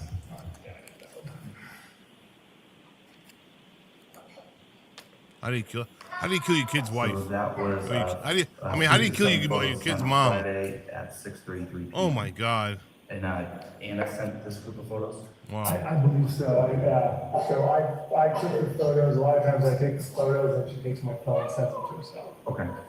Monday, 2:33 p.m. What A a text scumbag. from you to Anna. Monday, 7:18 p.m. You're Another 100. text. Thank you. You're 100 too, Yesterday. Callie. Bring a text. 6:39 a.m. Continuing to 8:30 a.m. Do you guys always have the @ sign? Why does everybody have the @ sign before their name today? Usually she'd be back in touch with me at this point. Okay. What's Viber? Calling you in Viber now? Viber is what her sister uses. That's how it's like a WhatsApp or something. Oh, okay. So Viber is from a long time ago. She would use that to communicate with Europe and stuff like that. So when her SIM card died last week, she called me on Viber. So I thought I'd call Viber. Okay. Sister uses it, so I tried every sort of situation I could. Why? But why? Um, Why, Cakes Boo? Before blowing the whistle or ringing the bell or anything. Sure. I know you know the answer. SIM card issue ever get resolved? I believe so. Her phone was working when she came here. Okay. It's my understanding that it's a company phone? Yes, yes. Okay. So, And it's on Verizon, if you know? no, so we're on Verizon. I don't know what the company is on, but I know that she was part of our family plan, and then she just ported over. She brought the number over to their system? Well, she took the phone over. or Okay. something. So like that was canceled and moved over. Okay. But I think she took the number as well, because we didn't change numbers. Right, okay. So she took the family plan number And the phone. to work, and then work just started paying for it? Yeah, basically, Okay, yeah. excellent. I guess they call it porting it over. Yep, when one carrier picks up the other carrier. Yeah, but I think they don't use Verizon. Okay. T-Mobile maybe. Okay.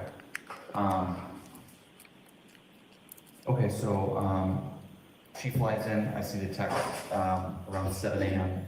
How does she get from the airport to home? Yeah, Here? she always Uber or Lyft. That's- Uber or Lyft, Yeah, okay. and Uber was one and Lyft was two.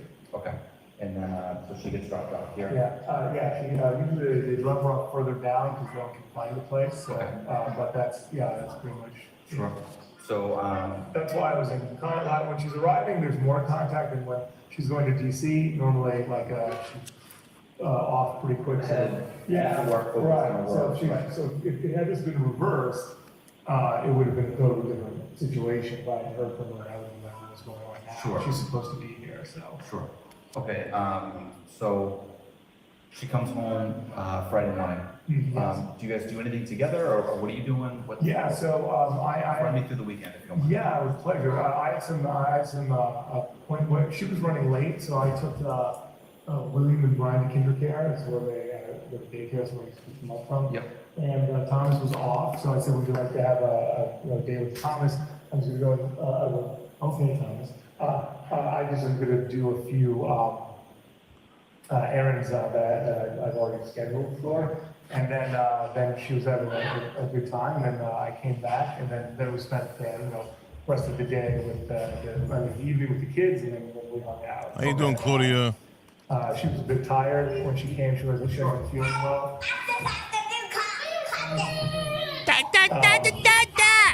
Okay, guys, okay. And so Saturday was December 31st. She went to work out in the morning, and What's the gym? yeah, it's bar method in here. Bar method? Yeah.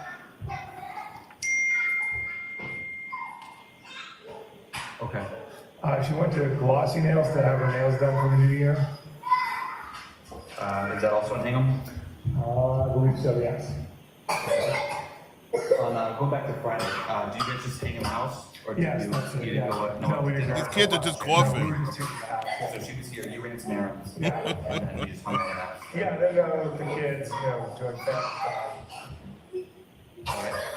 So then she hits Poor kids. Farmhead and Hingham. Poor kids, Morning man. Saturday. Yeah. And then Walshe nails. Yes, because that was the last time I used my phone to say, they're okay. Yep. And she said, yeah, I just decided to get my nails done. I was like, okay, great. Oh, thank you. Okay. Oh.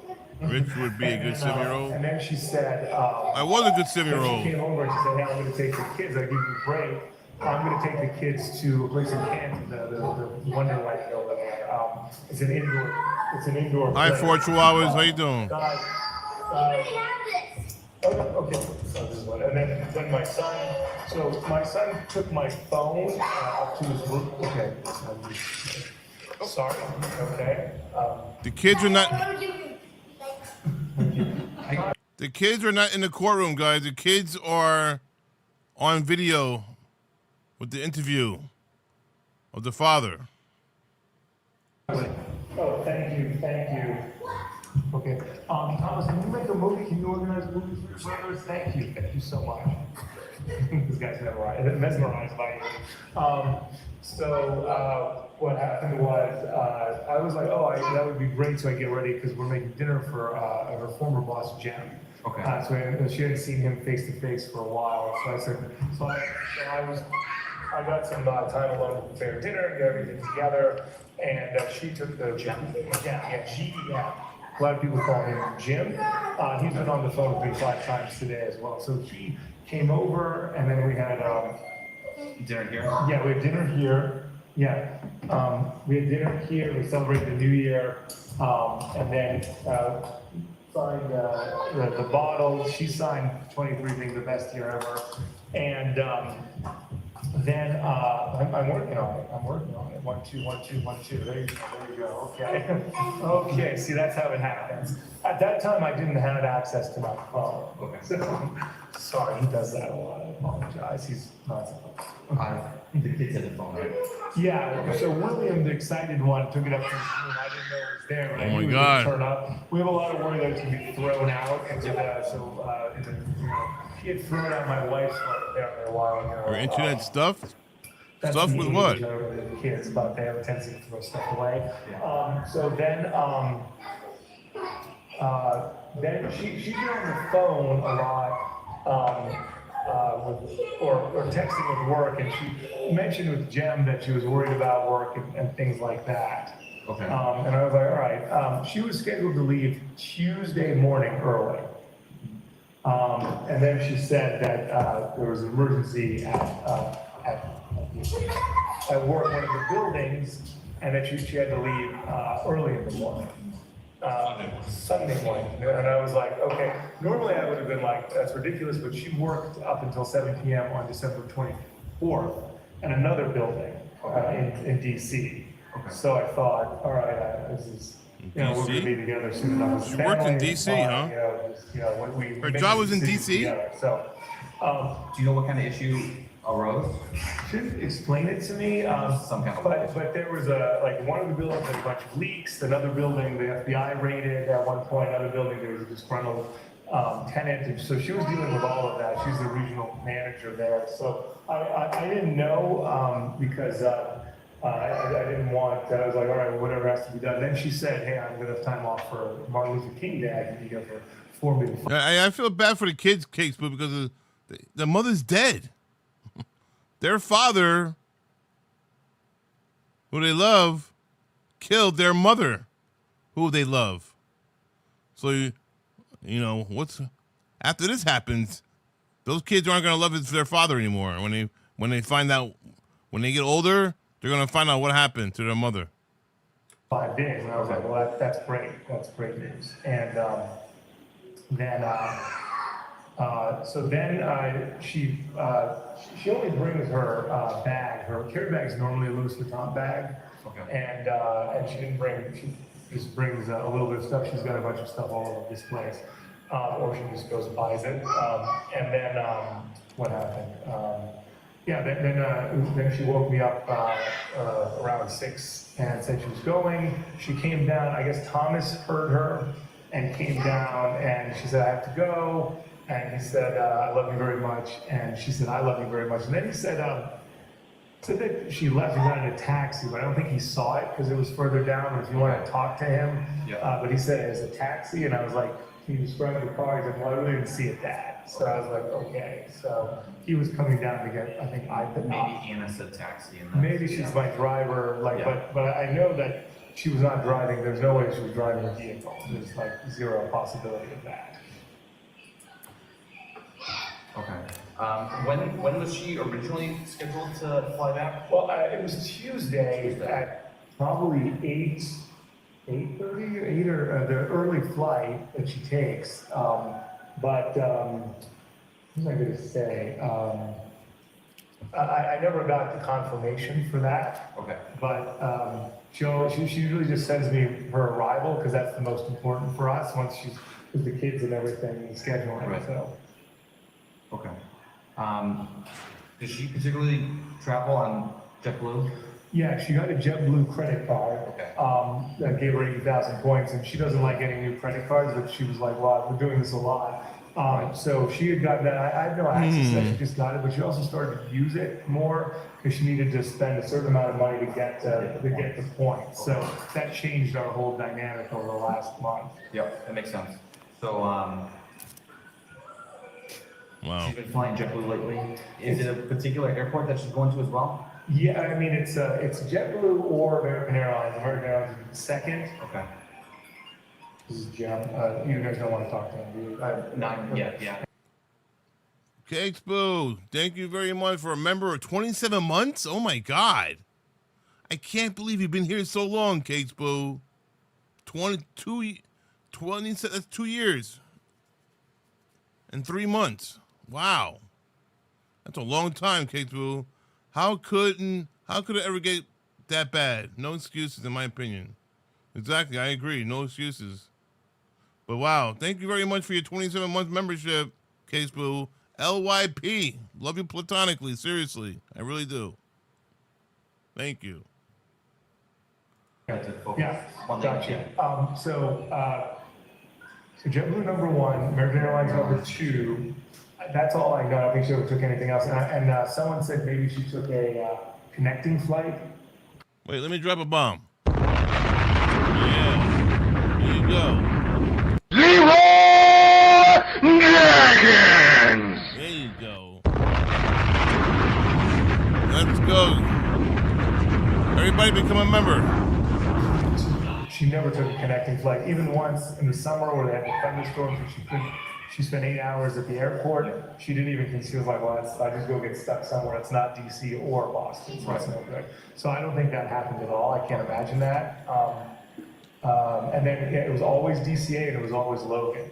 It was never, she never went to national or anything like that. Okay. So what, you heard this from William as to the whole taxi mention? Thomas, it was about Sorry, 6-year-old, Thomas. yeah. William doesn't have it. Yeah, well, that was time. Yeah, William's story would be much more fantastical. So, why do you think Thomas was up? He gets up early, Okay. and he's always watching. I let him sleep with his iPad, so he wakes up and starts doing that. And then I guess, anytime he hears action downstairs, like during when we were having the dinner and celebrating, he came down to say hello to Jem. So anytime he hears something, he comes down. So he must have heard his mother, and he was like, "Oh, great, I'm awake," so he came down. Okay. Because when he was on the couch, I came down and said, "I'm sorry, Mommy had to leave early." Yep. And he said, "I already know that, Daddy." I said goodbye to her. Okay. Okay, that makes sense. Yeah. Because I was like, okay, because he was on the couch earlier than normal but he had been off the whole week, so he had a lot of rest. So. Okay. So going Allie Books. Good night, Allie. Thanks for stopping by. back to New Year's Eve. Yeah. So it's you, Anna, And the Jem. boys, and Jem. Yeah, well, the boys we put them to bed. Jem didn't get here till 8. Okay. And Anna They're all in bed. Anna took them to that indoor play, so totally. Is it Wonderland? I call it Wonderland. It's probably indoor play Canton. It's in Canton, it's an indoor play, but I don't have the exact name. Anna was on top of that. Okay. So it's you, Jem, and Anna. Anna, and then doing the dinner. Yeah, and then Thomas came Okay. and hung out, and you heard what was going on, and then finally went to bed. Okay. So how did the night progress? How late did Jem stay over? Yeah, Jem stayed till almost 1 or so, like after midnight at our age with kids. We're like, okay, good, we did it. I was like, it's past our bedtime. When you're younger, you're like, hey, what's next? I was in bed at 10:30. Yeah, right. There you go. So, and that's when during that time, Anna was dealing with her phone a lot, and she'd gotten a message from Adela, who I've spoken to today, who was like, hey, you didn't see me before you left, and so he was upset. And then she was seeming, I don't know, like she seemed like the last couple of weeks, she seemed like under pressure at her job. And she mentioned, even Jem spoke about it today, there were a lot of things she didn't like doing that she's not good at. So that seemed to be on her mind. She spoke to me a few days before saying The ages for the kids, who said that? Where's that? Claudia Robinson. They said the ages 2, 4, and 6 years old. They might be 5, 6, and 8 years old now, though. Been 2 years, I think. wanted to see a psychiatrist. And I was like, yeah, we're apart. It's been difficult for all of us. I've seen a therapist, like I told you today, the last 35 years. So anything that would support you is fine. And then, but I mean, I always make fun of her as my super sturdy woman. So, it seems like she was invincible. And so that was going on. And then she said that she had to go. After Jem left, she said she had to go. Okay. And I was like, So maybe around 1:30? yeah, maybe before, like, after 1, before 1:30. Okay. And then, because she was like, we're gonna go to bed, and I was like, what's this? She's like, Brian, I really have to go back. And that's when she told me, and I was like, well, it's like, that seems odd, but I get what's going on. She was supposed to be here the whole week. Right. But she didn't get till Friday because she was just too much work that she was trying to keep up with. So the schedule has been, hi, thank you, thank you. But the schedule has been like that for the past few months, like where she's been having to cut back on family time, and it's been difficult for all of us, definitely. Sure. When exactly how many months ago did she start the job, or when did the whole new arrangement? Yeah, it's been a while. We've been here for 9 months almost. We were supposed to be here for a few months, and then things took longer. Hello, hi. Okay, thank you. Okay. And then at first it was supposed to be in Boston, the job. Yeah. And she worked at the Boston property. And then that wasn't working out. And then she moved to DC. And then I was like, all right, well, we'll do this. It shouldn't take long. And then, things progressed. So that was not the best. Okay. I can imagine that's got to be tough. Yeah. But, the only problems that we had in our marriage were that we weren't spending time together. That was like, during the pandemic, when we got divorced, we enjoyed family You time. loved it, yeah. I really loved it, yeah. Sure. Okay, so what's the time frame? So Jem leaves between 1 and 1:30? No, Jim leaves like 1, yeah, let's say 12:50, 1 o'clock. Because I remember looking at the clock, it was close to 1. Okay. And then Anna and I were talking, and then I went to the bathroom, and she said, I have to, let's go to bed. And I said, sure. And then I was like, let me clean up. And that's when she said that she had to go. So I would have to go tomorrow. Okay. And she'd made mention that she might have to leave early. Yep. Earlier on Saturday. Then she confirmed it, but she always was like, hey, I'm gonna be there early, I'm gonna stay longer, and then she's like, I can't do it. So I think maybe I was putting a lot of pressure on her for more family time, and Right. she was having a hard time That's speaking up. understandable. Yeah. Yeah, that's understandable. All right, so you think by 1:30 you both were upstairs and going to bed? Yeah, absolutely. Okay. Both sleeping at 1:30. Okay, and then she was to catch a early flight. Early flight, so she only got, this is why she's always been tired. She wasn't feeling well Yep. on Friday to begin with, and she was very ill the week before. I want to say, because I got sick too. The kids got sick, then I got sick, then she came, everyone got sick. Boys run around everywhere. Yeah, all so the time. everyone's sick Yeah. a lot. So, but I want to say on 20, early 27th, she worked from home. She was so sick, which is very rare. Okay. So, but she was feeling better, but I noticed a difference there. And then she probably got 2.5 or 3 hours of sleep. Okay. And then then she gets up and you hear her like in the bathroom getting ready.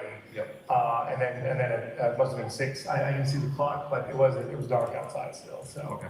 And that's when she came down. And then she does the final like cleans up and stuff like that. You know. Okay. Did you sleep through that whole morning routine?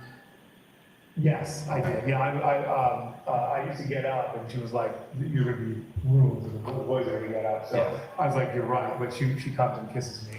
Okay. Okay. And then, have you heard any other communication or seen any other, does she have social media? Yes, she has a bunch of social media. People have already been looking into it. Yeah. I guess her iMessenger Hey, there you go, Cakes Boo. Your answer. comes up on my phone for some reason. I don't know.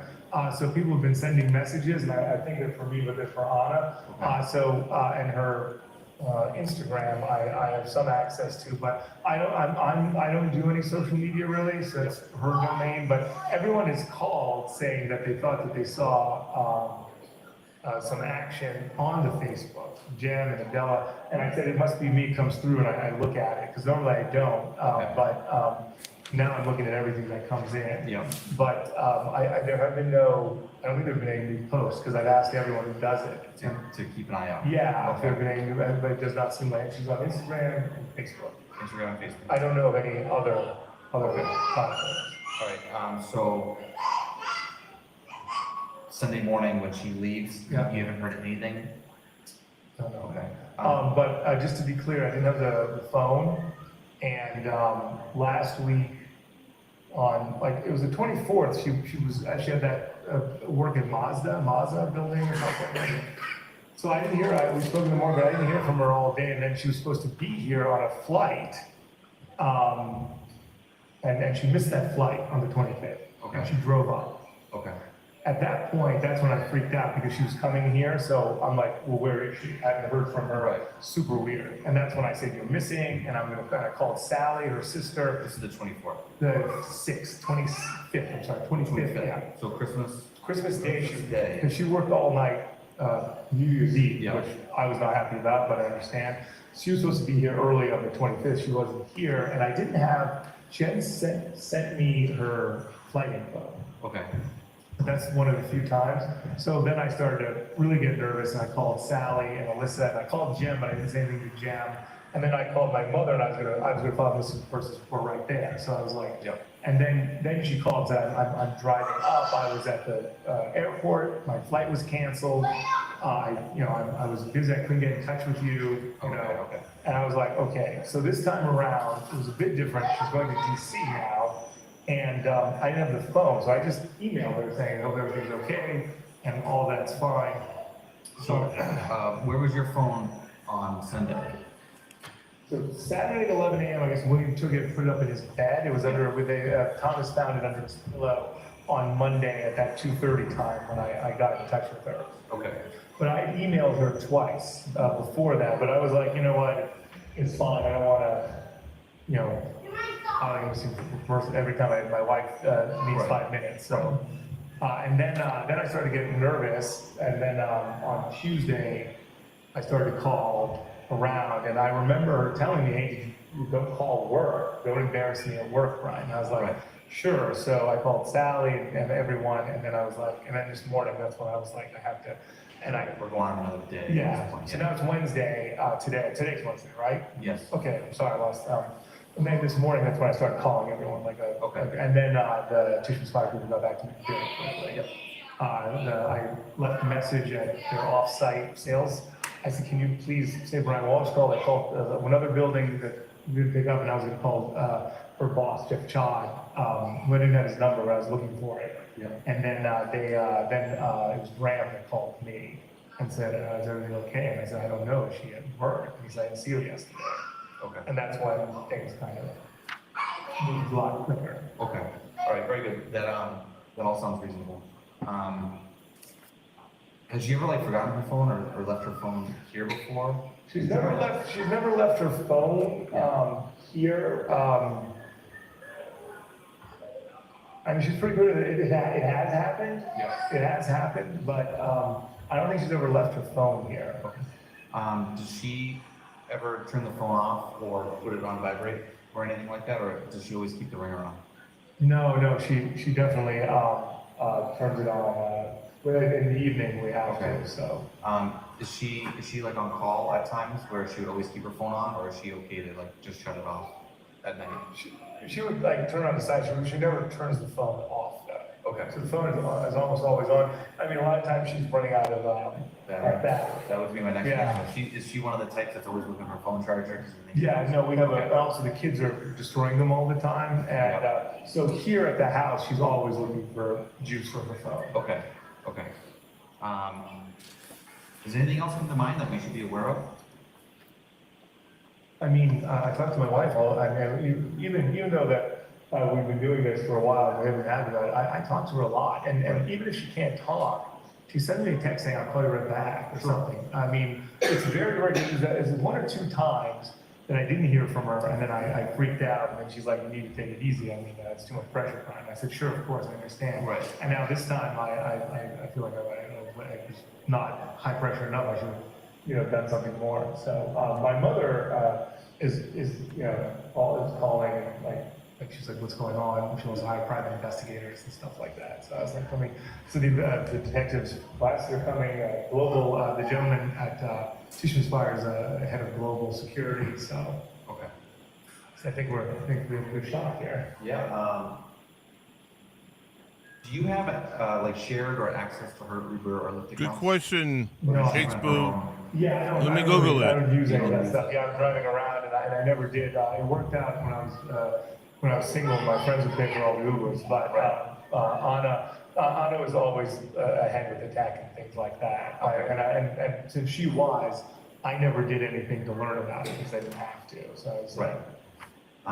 Does she have any family here stateside or in New England? me or and the anything? boys. That's it. Okay. And then her sister is in Toronto. I told her sister you guys are coming, and that she's available to talk. Everyone's Okay. available to talk, whatever you want to ask. Okay, anytime. perfect, appreciate that.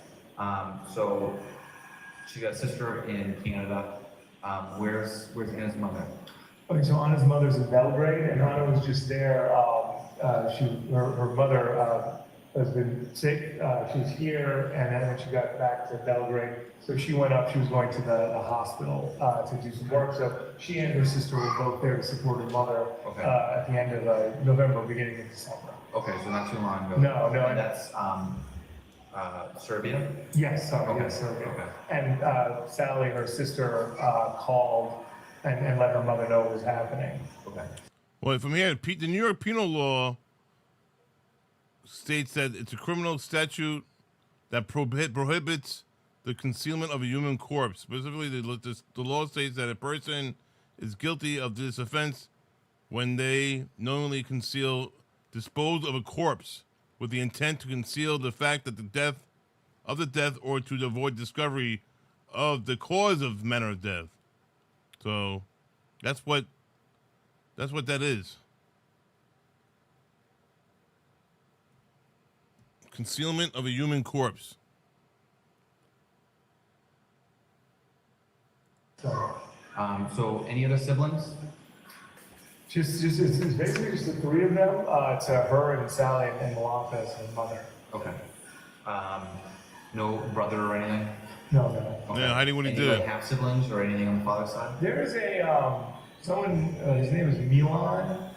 He is a cousin Okay. that they share land with, that they've been in a dispute with for, 30 years or 20 years. Okay. And that's been going back and forth for our entire marriage. They had a deal. It just fell apart. They went up to deal with that as well. Okay. Yes, but Sally and Anna do not get along with Milan at all. Okay. But he's So in that's kind of a tumultuous relationship. there. I'd say. And there was activity related to that as recent as early December? Yeah, they had to go deal with the lawyers and they had a contract that was signed 5 years ago, but they had to, cancel it. Okay. It didn't work And it's out. like a land dispute? It's a huge land dispute, yeah. Okay. Was Jimmy like best friends? I know you mentioned Jim, which was an old. Jem is, coworker. there's a girl named Carrie Westbrook. Carrie Westbrook. She's a very good friend of Anna. They both worked at the Inn at Little Washington. Okay. Jim and Abdella called to say that she posted something about, it's been 10 years or 13 years, and Anna would normally always say something. Okay, thank you. Where did they work together? At the Inn at Little Washington. That was Anna's, I think Anna's one of Anna's first jobs when she was here. Okay. So Carrie, and then in town, there's Abdella, who works at the Melrose. He's been in touch with me several times today.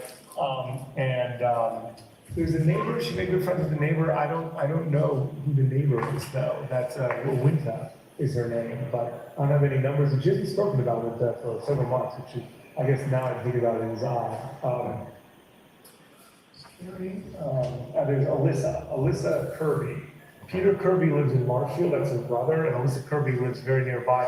When I called on Christmas Day, Alyssa was gonna go over and check on the house. Okay. And that's an Anna call, and then Anna's like, settled down. But Alyssa has, she's like, I can go over to the house. So I said, everyone's already been to the house, Alyssa, thank you.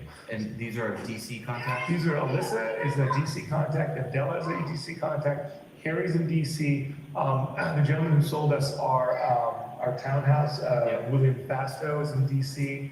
And his office is very close by. When I called him, he's like, oh, I just got back in from Idaho, but he immediately went over to take a look at the house if he could. Okay. And Bella did too. Okay. Just so I have the dynamic right, you guys started in DC and you came up here? Well, I hope he gets charged with more than just a concealment of a human corpse. A concealment of a human corpse only 4 years in prison. Yeah. The Boston opportunity, and then that kind of brought you back down? Or brought No, you no, back down to DC? she was in DC, I was always involved, like, you're going back, like, from the beginning of our relationship? Yeah, oh, So, yeah, like, sure. how long, like, when did you guys meet and when did you guys get married? Oh, right, yeah, so we met, years ago at a place called the Wheatley. Okay. And then she went to DC for a job, and I was traveling, and then I called her, in November of 2011 to say, I'll be in DC, and then we met up, and we started going out again, and then in 2013, we lived together in DC, and then that wasn't working out, and I came up to Boston, and then she quickly came back after. Okay. I don't know, Case Boo. I don't know yet. And then we were in Boston since then, and then she got this job in DC, and she said, oh, I'm gonna go back to DC now as it works out, and I said, sure, and then that's... Maybe he will be. I can't see him not being charged with murder, especially with all the stuff they found in his house. I mean, seriously. Yeah, but we were in Boston for 7 or 8 years together. Okay. Wait, isn't he? What are the charges for him now in this case? Isn't there murder charges in this case or no? There got to be murder charges. Do you have any, does she have any other phones, or is it just that one work phone, or like an Apple Watch, or anything? She wanted to get an Apple Watch, and we were actually getting one. I don't know. I didn't see. She would have told me. We talked a lot, so I don't think she was talking about getting another phone and an Apple Watch. I don't know if she got the Apple the extra phone, but I was wondering if she had a second device as well. Okay. But she normally likes to just have one device. There have been times over our marriage where she's had 2 devices. Okay. Is it, who's typically in charge of either the finances or the accounts? Anna's very good at that. I like, we do it together, but when it comes to being on time paying the bills, she's much better at that stuff. So, Okay, great. with me, like more, broader advisory, like let's do this, let's spend money on that. Sure. But no, she is an operations expert. That's my Perfect. Logistics, that's her thing. Perfect, yeah. Okay. How about, if you don't mind me asking, like overall, like financially, like everything good and in order, or Yes. are there any stressors, or you know? Yes, yes, definitely, okay. Well, financially, in some ways, better than ever. This job was 3 times what she was making with Jack. Oh, wow. That's why, I think she did 315 this year. Oh, wow. So that was huge for us. Sure. And then, yeah, definitely. So that's why we decided to do the deal. But I've been having legal problems for many years now. It's one of the reasons why I couldn't leave, because I'm dealing with that now. And it was supposed to be done a long time ago, and it wasn't. So we've been really depressed about that. And there is restitution that I get to pay, but we have the money, and we're just waiting to get a final resolution. So the stress was being a part and not being the authors of our own lives. I couldn't move. It's confusing. Brian Walsh pleaded guilty to the lesser charges without a plea deal from prosecutors. What? I don't know, man. I don't know what's going on here. When we had to, and then our mothers had both of their health a bit difficult, so she had to go to Belgrade instead of coming here for 2 weeks. Right. And that was a hard hit. And then my mother, she needs a lot of assistance. She recently had cataracts, and she's had 3 cancer surgeries. So I'm sorry. she's doing well. So thank you. Good. Knock on wood. Yeah.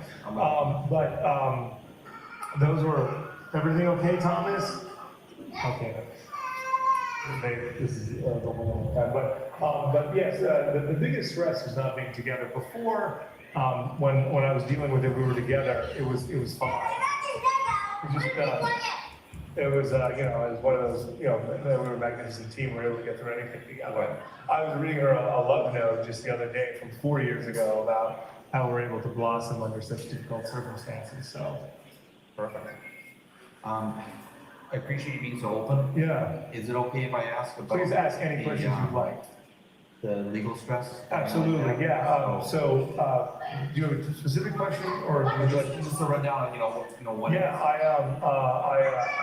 I misrepresented a Warhol piece. You could read about it in the papers. Are you an attorney? Am I? What's your representation? No, I was. I don't even know what you do, I'm sorry. Oh, sorry. Yeah. Okay. Well, who gave me chocolate? Flew away from New Year's Eve. Crazy. So I had some art. He killed his wife on New Year's I Eve. lost money on it, and I misrepresented it to another person in the gallery in L.A. Okay. And Very psycho, yeah. The FBI got He's involved, psycho. and I was arrested, and that occurred in 2018. So I've been dealing with that, and then I went to sentencing in October 8th of 2021, and everything was going to be fine. I mean, it says here, defense attorney Larry Titton said Brian Walsh, who pleaded guilty last month to disposing her body. So he pleaded guilty to disposing her body. He panicked when he discovered his wife apparently left the body in their bed early New Year's Day. So he found her in the bed dead and took her and then got rid of her. Yep. But the bank had called for the bank check saying that some of the money had been returned, but none of the money that was in the bank check, and then things were postponed. Okay. And then things continue to be postponed, and that's, so I'm kind of locked down here at the house. Part of my sentence was home confinement, but it's gone over the 12 months because of things have not been resolved yet. Okay. And that's why I've been able to be in Massachusetts. I'm sorry, and you see with my wife, she's been doing this. So, but we were just the other day there was a possible resolution for the whole thing. Well, Caseville, he was being interviewed by a police officer, so he couldn't. There wasn't much for him to do when he's being interviewed by the police officer. But Perfect. obviously, Let it be the time. that's what we're looking. But the prosecutor definitely. I will. Give me one moment. I'm going to make the note for you. But the prosecutor definitely was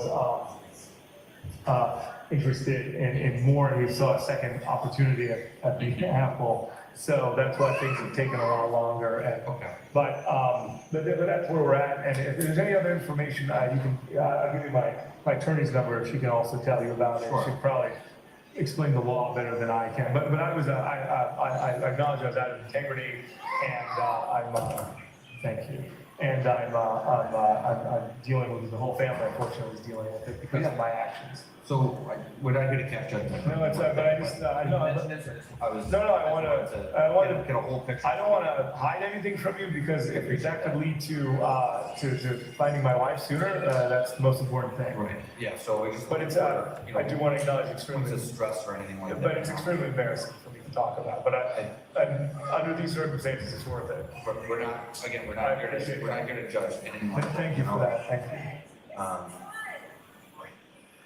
Is there any? But please, if you have any other questions, please ask me. This is don't hold back.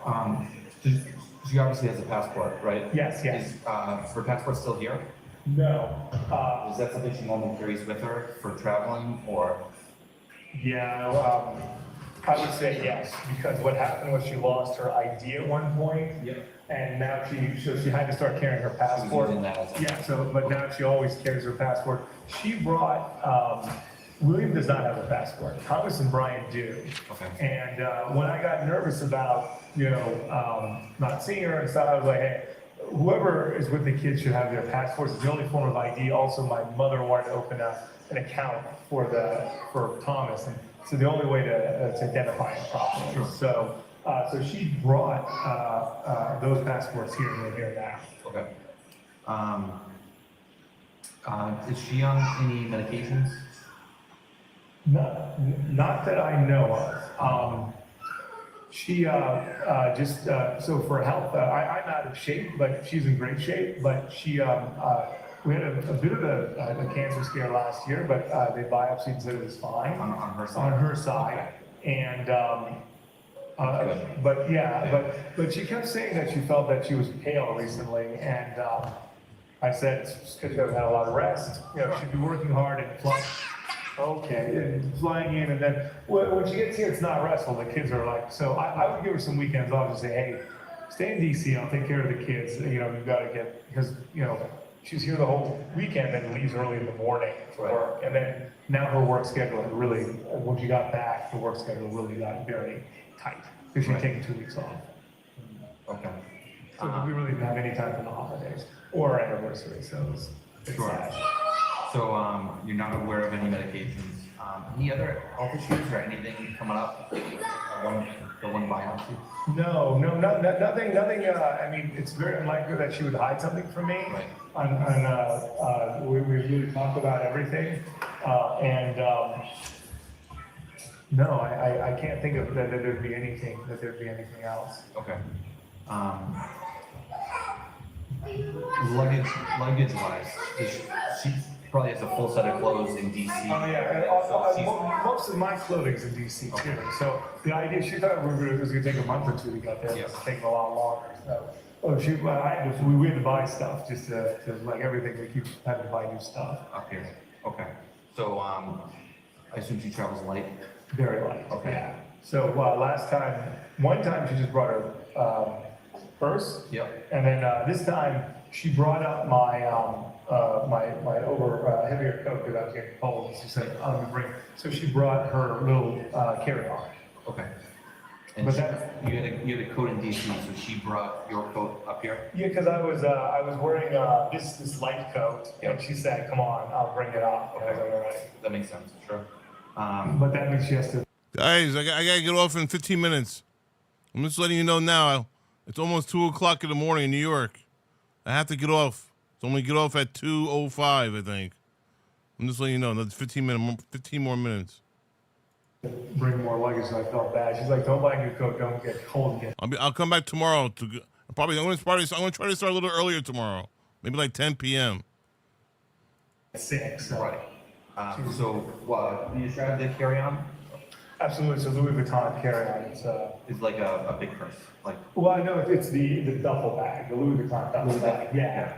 My mother actually, she wanted me to ask the Washington police if they saw that bag at the house, because if that bag was there, then she's definitely at that. She'd been to that house.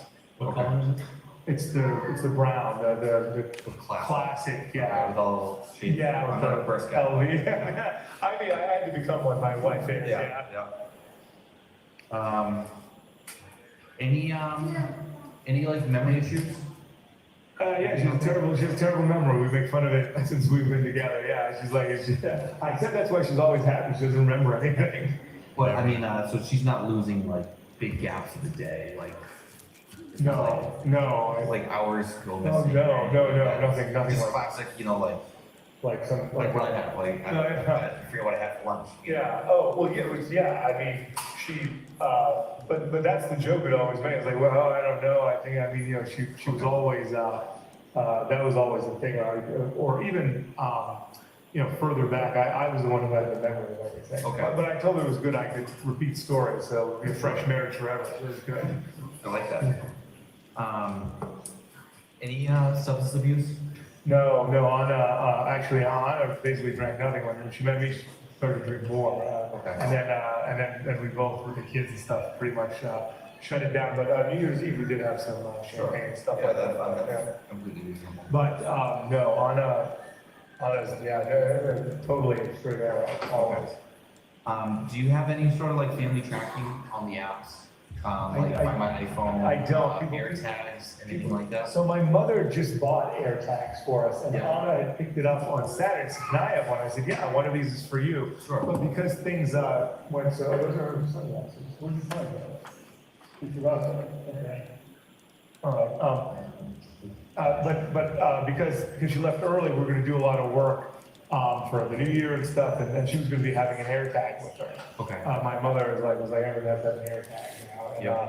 but they're right on my desk, all wrapped up and everything. And she's the one that like launches all of it. She's the one who puts stuff together. So, and I would always just say, "Oh, okay, we'll wait till you come back." I was always waiting for her to come save us. Four guys over here. That's what happens. Yeah. Okay, thank you. Okay, I should take these. No. Those look expensive. Yeah, your mother's gonna get upset, okay? Don't break them. Okay. All right. Okay. Where did he find those? I don't know, they must have been over here or something like that. I didn't notice, I didn't notice, I just noticed them. Okay. I thought he was saying Oh, God. glasses, please. So, is there anything else? Because I'll shut this off. Is there anything else that, I think that's it, that's all, yeah. Greg, do you have any ideas? I know we covered a lot. I really appreciate you going. Yeah, no, of course, absolutely. Sometimes every little thing helps, you know? I believe that, I honestly believe that. You know, there's, we have to move the ball and see if we can track something down. So, Right. all right, it is 7:31. I'm shutting off the board. Sergeant, I have a few questions about that interview. How old were the children at this point in time? 2, 4, and 6. And the oldest child, what was produced during that interview? An iPad. An iPad. And when it's heard the defense saying 121212, what is going on at that point in time? The child needed help unlocking the iPad, and the defendant assisted in punching in the code to unlock it. Now, in addition, at some point in time, someone produced glasses. Who did that? The middle child. And directing your attention to what's been marked as Exhibit 6, file number 7214, Ms. Gilman, if we could have that.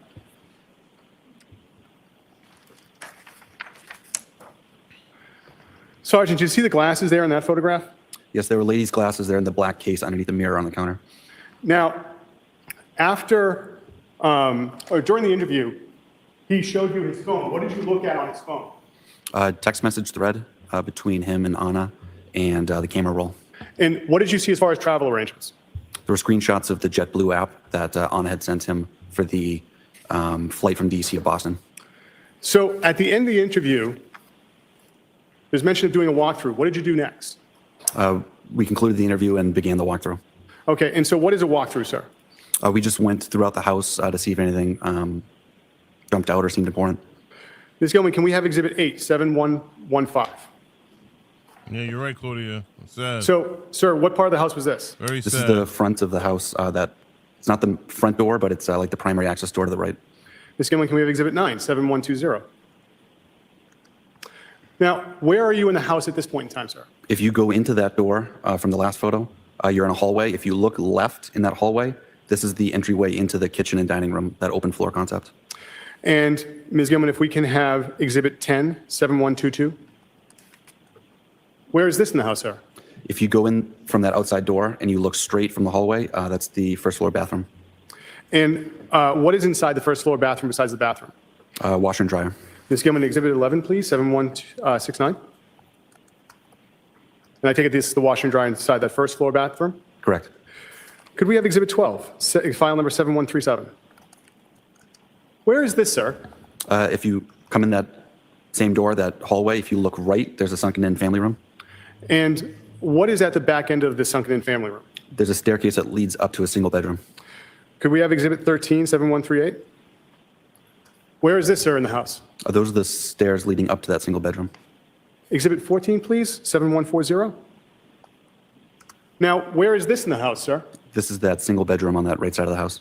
What access does this bedroom have to the rest of the house besides going down those stairs to the sunken living room? None. Could we have the next exhibit, which is Exhibit 15, 7141? And where is this, sir? This is the same bedroom. Could we have Exhibit 16, 7152? What part of the home is this? This is that sunken-in living room. This is the closet door beneath the staircase leading up to that single bedroom. Did you have the opportunity to look inside that closet? I did. Could we have the next exhibit, Exhibit 17, 7153? Is this how the closet appeared, sir? Yes. Now, can we have Exhibit 18, 7165? Where is this, sir? This is the hallway as you enter through that door. So that door would be to the left, bathrooms to the right, and then the kitchen dining room straight. Could we have Exhibit 20, file number 7235?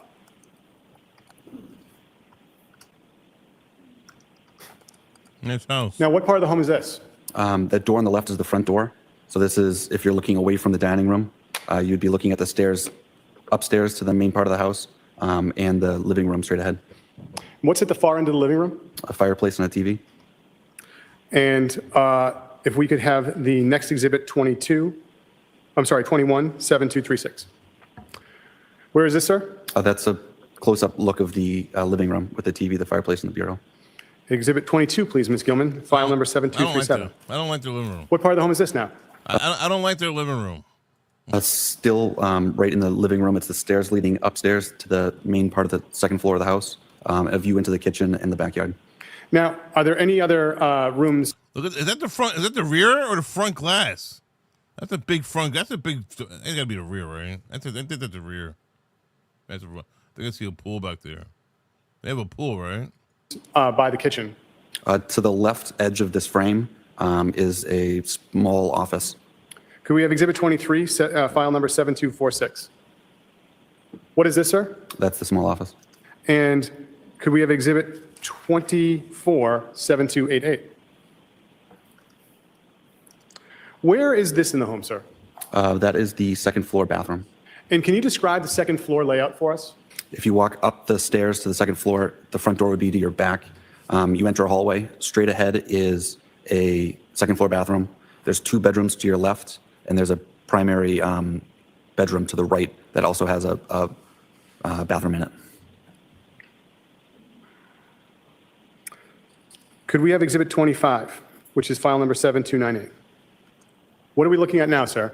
If you were in that hallway coming up the stairs, if you look left, that would be the doors to the two bedrooms on your left.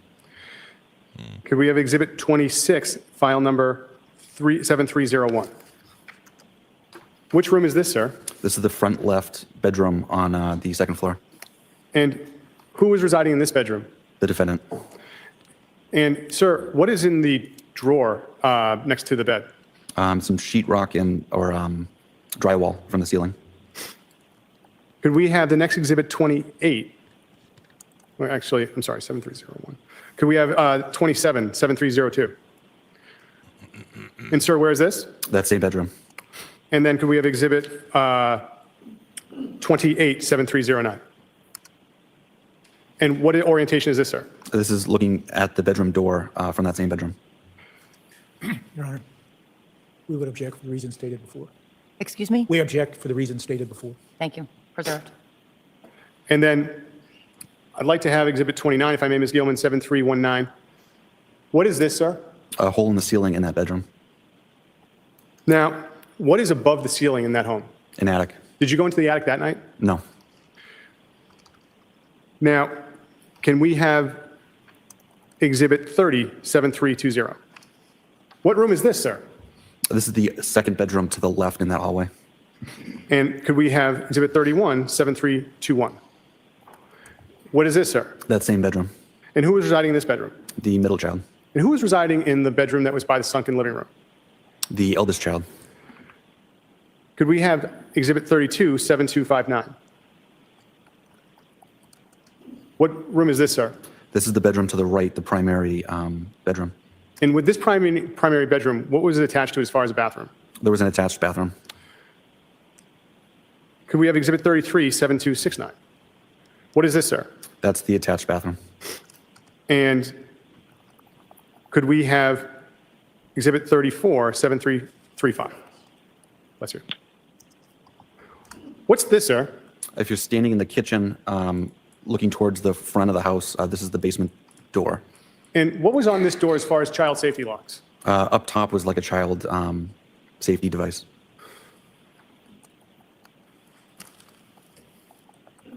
Could we have Exhibit 35, 7336? Where is this, sir? That's the doorway from the last photo looking down into the basement. Could we have Exhibit 36, 7340? Where is this, sir? If you go down those steps and you look right, this is the view of the basement.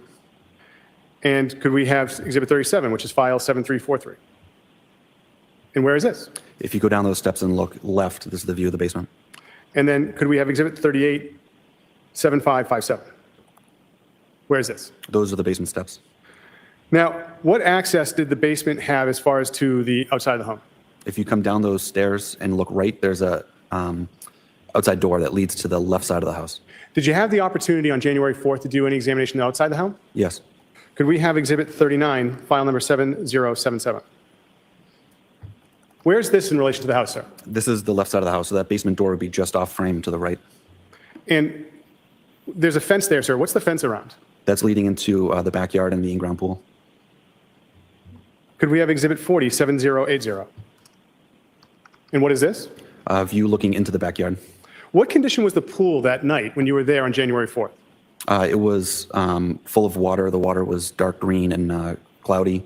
It was unseasonably warm that night, and so no ice or anything. And there was no pool cover on it. I'm sorry, I couldn't hear you. There's no pool cover on it. Could we have Exhibit 41, 7084? Now, where are we in the house, sir? You're within the fenced-in portion of the backyard, looking at the pool. And how is the pool different in this photograph than when you were there that night? It's drained in this photo. What is, sir, in the left-hand corner, what is that part of the house? Shed. Could we have Exhibit 42, 7091? And where is this? This is in the backyard, a view of the back of the house. And Exhibit 43, 7092? What about this part, sir? This is the back left corner, if you're looking at the back of the house. And, sir, did you have the opportunity to look at that shed as well? I did. Could we have Exhibit 44, 7097? And did you go inside the shed? I did. Could we have Exhibit 45, 7390?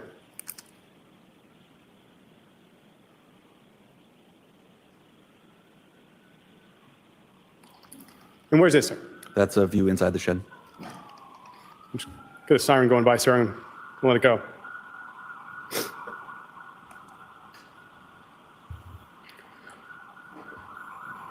When you were there on January 4th? No. And did you have the opportunity to look at any vehicles that night while you were there on January 4th? Yes. What vehicle did you look at? Volvo XC90. Could we have Exhibit 46, file number 7057? What is this, sir? That's the Volvo XC90.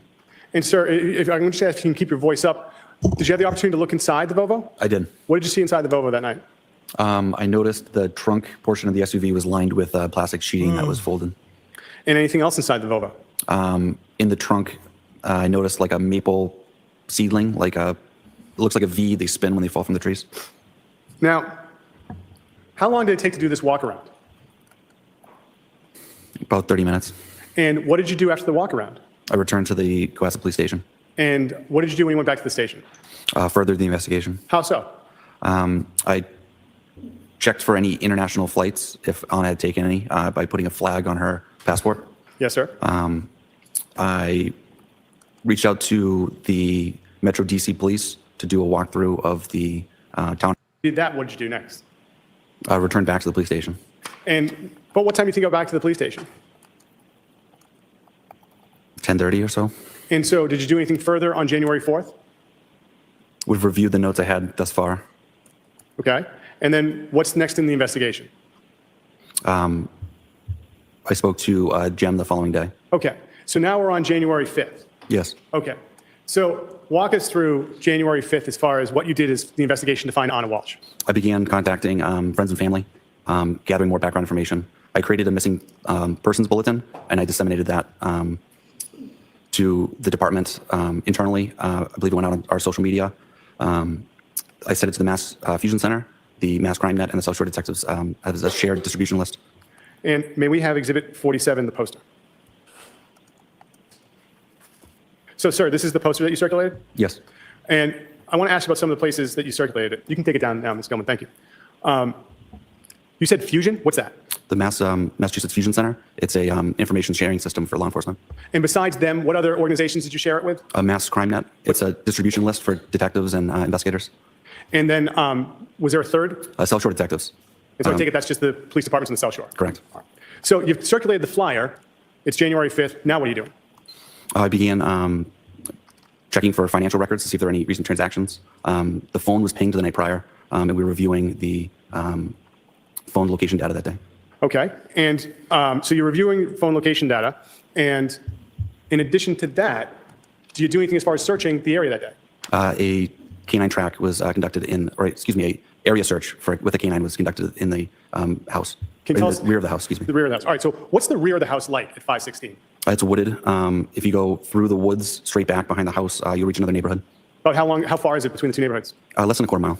And how is this area search conducted? You said a canine, but what's that entail? A canine handler and the dog will do a scent search to see if there's any odors that jump out to the dog, if there's any indication. Who was the canine handler that worked on this? Sergeant Reardon, And what department is he affiliated with? Cohasset. And so was anyone else involved in the search at this point in time? No. So after the canine search is done, what else do you do on this case on the 5th? We checked for any Amtrak travel. We had troopers from that are assigned to the Logan Airport check each ticketing agency to see if there's any travel for Anna. And what did you do as far as checking in with any cab companies or anything like that? I began calling cab companies from Quincy to Plymouth.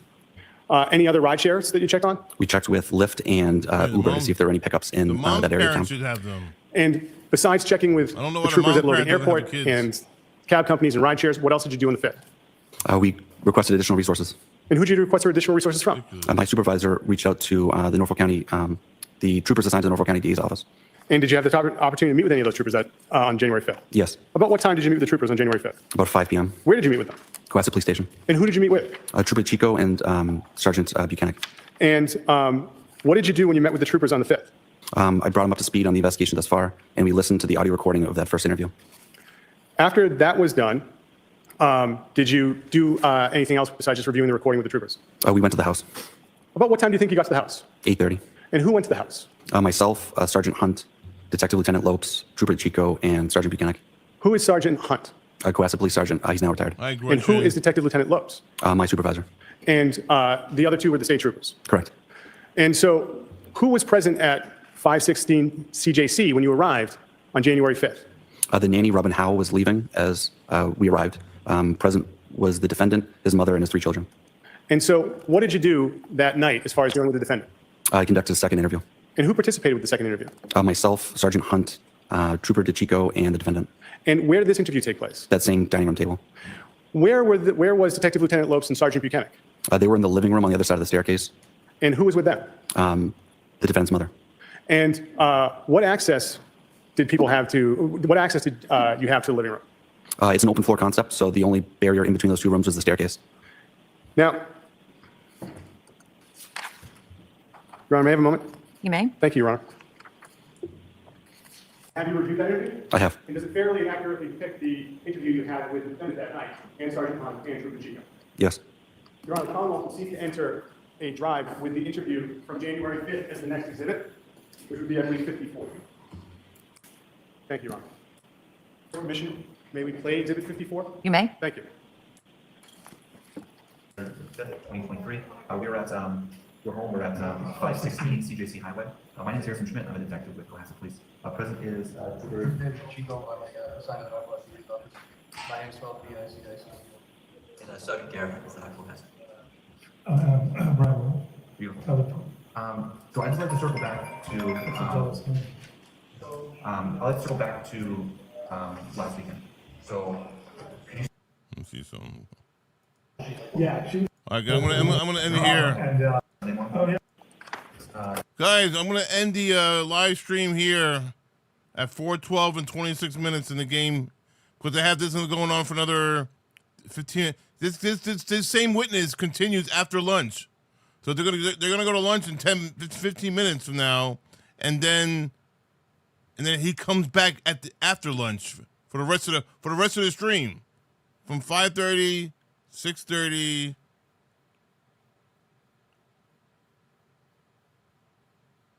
7:30, yeah. Another 3 hours of that witness. Oh my God! Wow. All right. Anyway, I wanted to show you that, and there's one thing I wanted to show you before I go. Let me see this video here. Let me see. Let me see. Let me see. Let me see this video here. So far. For the Walsh children, their mother has been murdered, their father charged in the crime. For weeks, they've been in state custody. Boston 25 News reporter Lisa Pappas is live for us in Cohasset tonight. And Lisa, 3 weeks ago, those children were celebrating Christmas at their home, their family home, that they likely never will return to.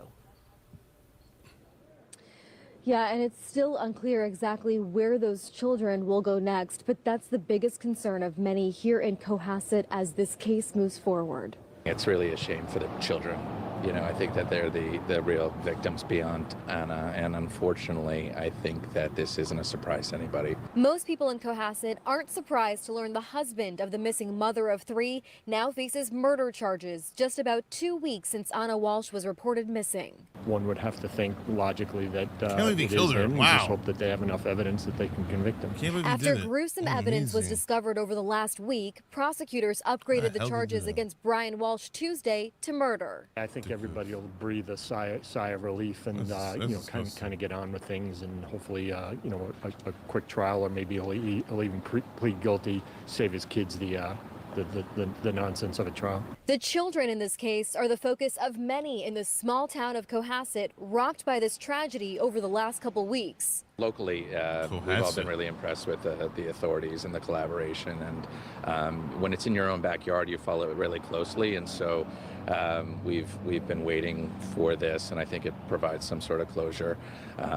It's really horrific and unfortunate for the children, really. Now that police believe Anna is dead, it's heartbreaking for many to think about her three young boys, ages 6, 4, and 2, who are left without their mother, while their father is charged with killing her. That's Hope amongst the community that hurts. that somebody locally can step up and keep their kids together. Wow. And as of now, those 3 young Walsh children are still in DCF custody. The hope here in Cohasset of many is that those boys can stay together no matter where they go next. Live in Cohasset, I'm Lisa Pappas for your local station, Boston 25 News. I hope Just so. careful with those kids. Lisa, thank you. There you have it, man. The 3 kids. I hope they get a good family in the future, or family members, the grandparents, or somebody. They need somebody that will love them and trust. It's tough. It's tough, man. It's tough. Tough stuff. Anyway, guys, I'm going to bed. I'll be back tomorrow. I'm going to try to start a little earlier tomorrow, all right? Maybe 10:30, 10 p.m. I'm going to try to shoot for tomorrow and see how that goes. I'll do my best. Earth to Ashley, how you doing, Earth to Ashley? Good night. Have a good night, Earth. Sorry you came late. I'm already leaving. Sorry, Ashley. Claudia, Gretchen. Sean B, good night. Who else is here? Cakes Boo, good night, Cakes Boo. Good night, Brian P. Good night, Polka Dot. Good night, whoever else is here. I can't go up any higher. I'll be back tomorrow, guys. Run that shit. I love you all. I ran you off. Yeah, you ran me off. Oh man, you bad girl. You're a bad girl. I'll be back tomorrow. Run that shit. Let's go, baby. Woo! Tus cachetotes, Vali. Ay, mira qué chulada.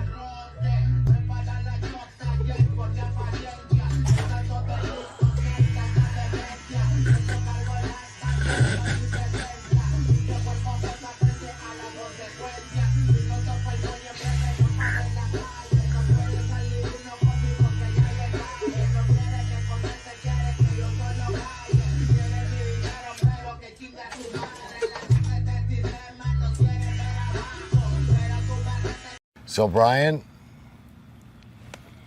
Let me have you, Brian!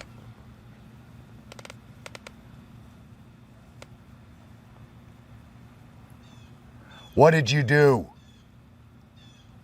You're living it every night, aren't you, boy? Turn yourself in, Brian. Once in your life, be a man.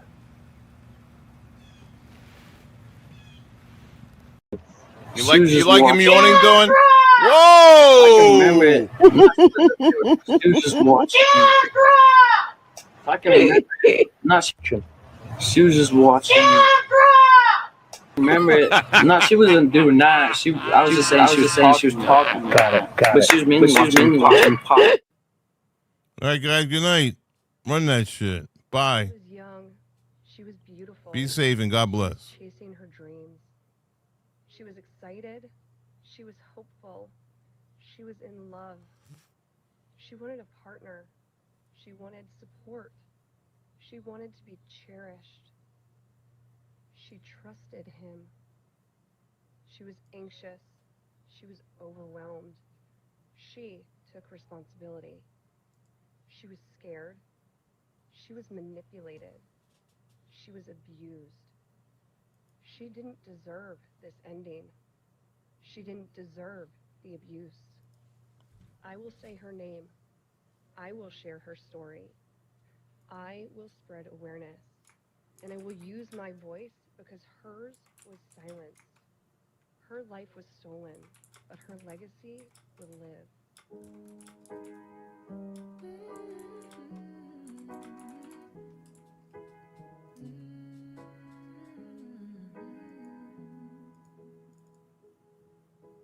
Yelling at the sky, screaming at the world. Baby, why'd you go away? I'm still your girl. Holding on too tight, head up in the clouds. Heaven only knows where you are now. How do I love again? How do I trust again? I stay up all night, tell myself I'm alright. Baby, you're just harder to see than most. I put the record on, wait till I hear our song. Every night I'm dancing with your ghost. Every night I'm dancing with your ghost. Never got the chance to say your last goodbye. I gotta move on, but it hurts to try. How do I love again? How do I trust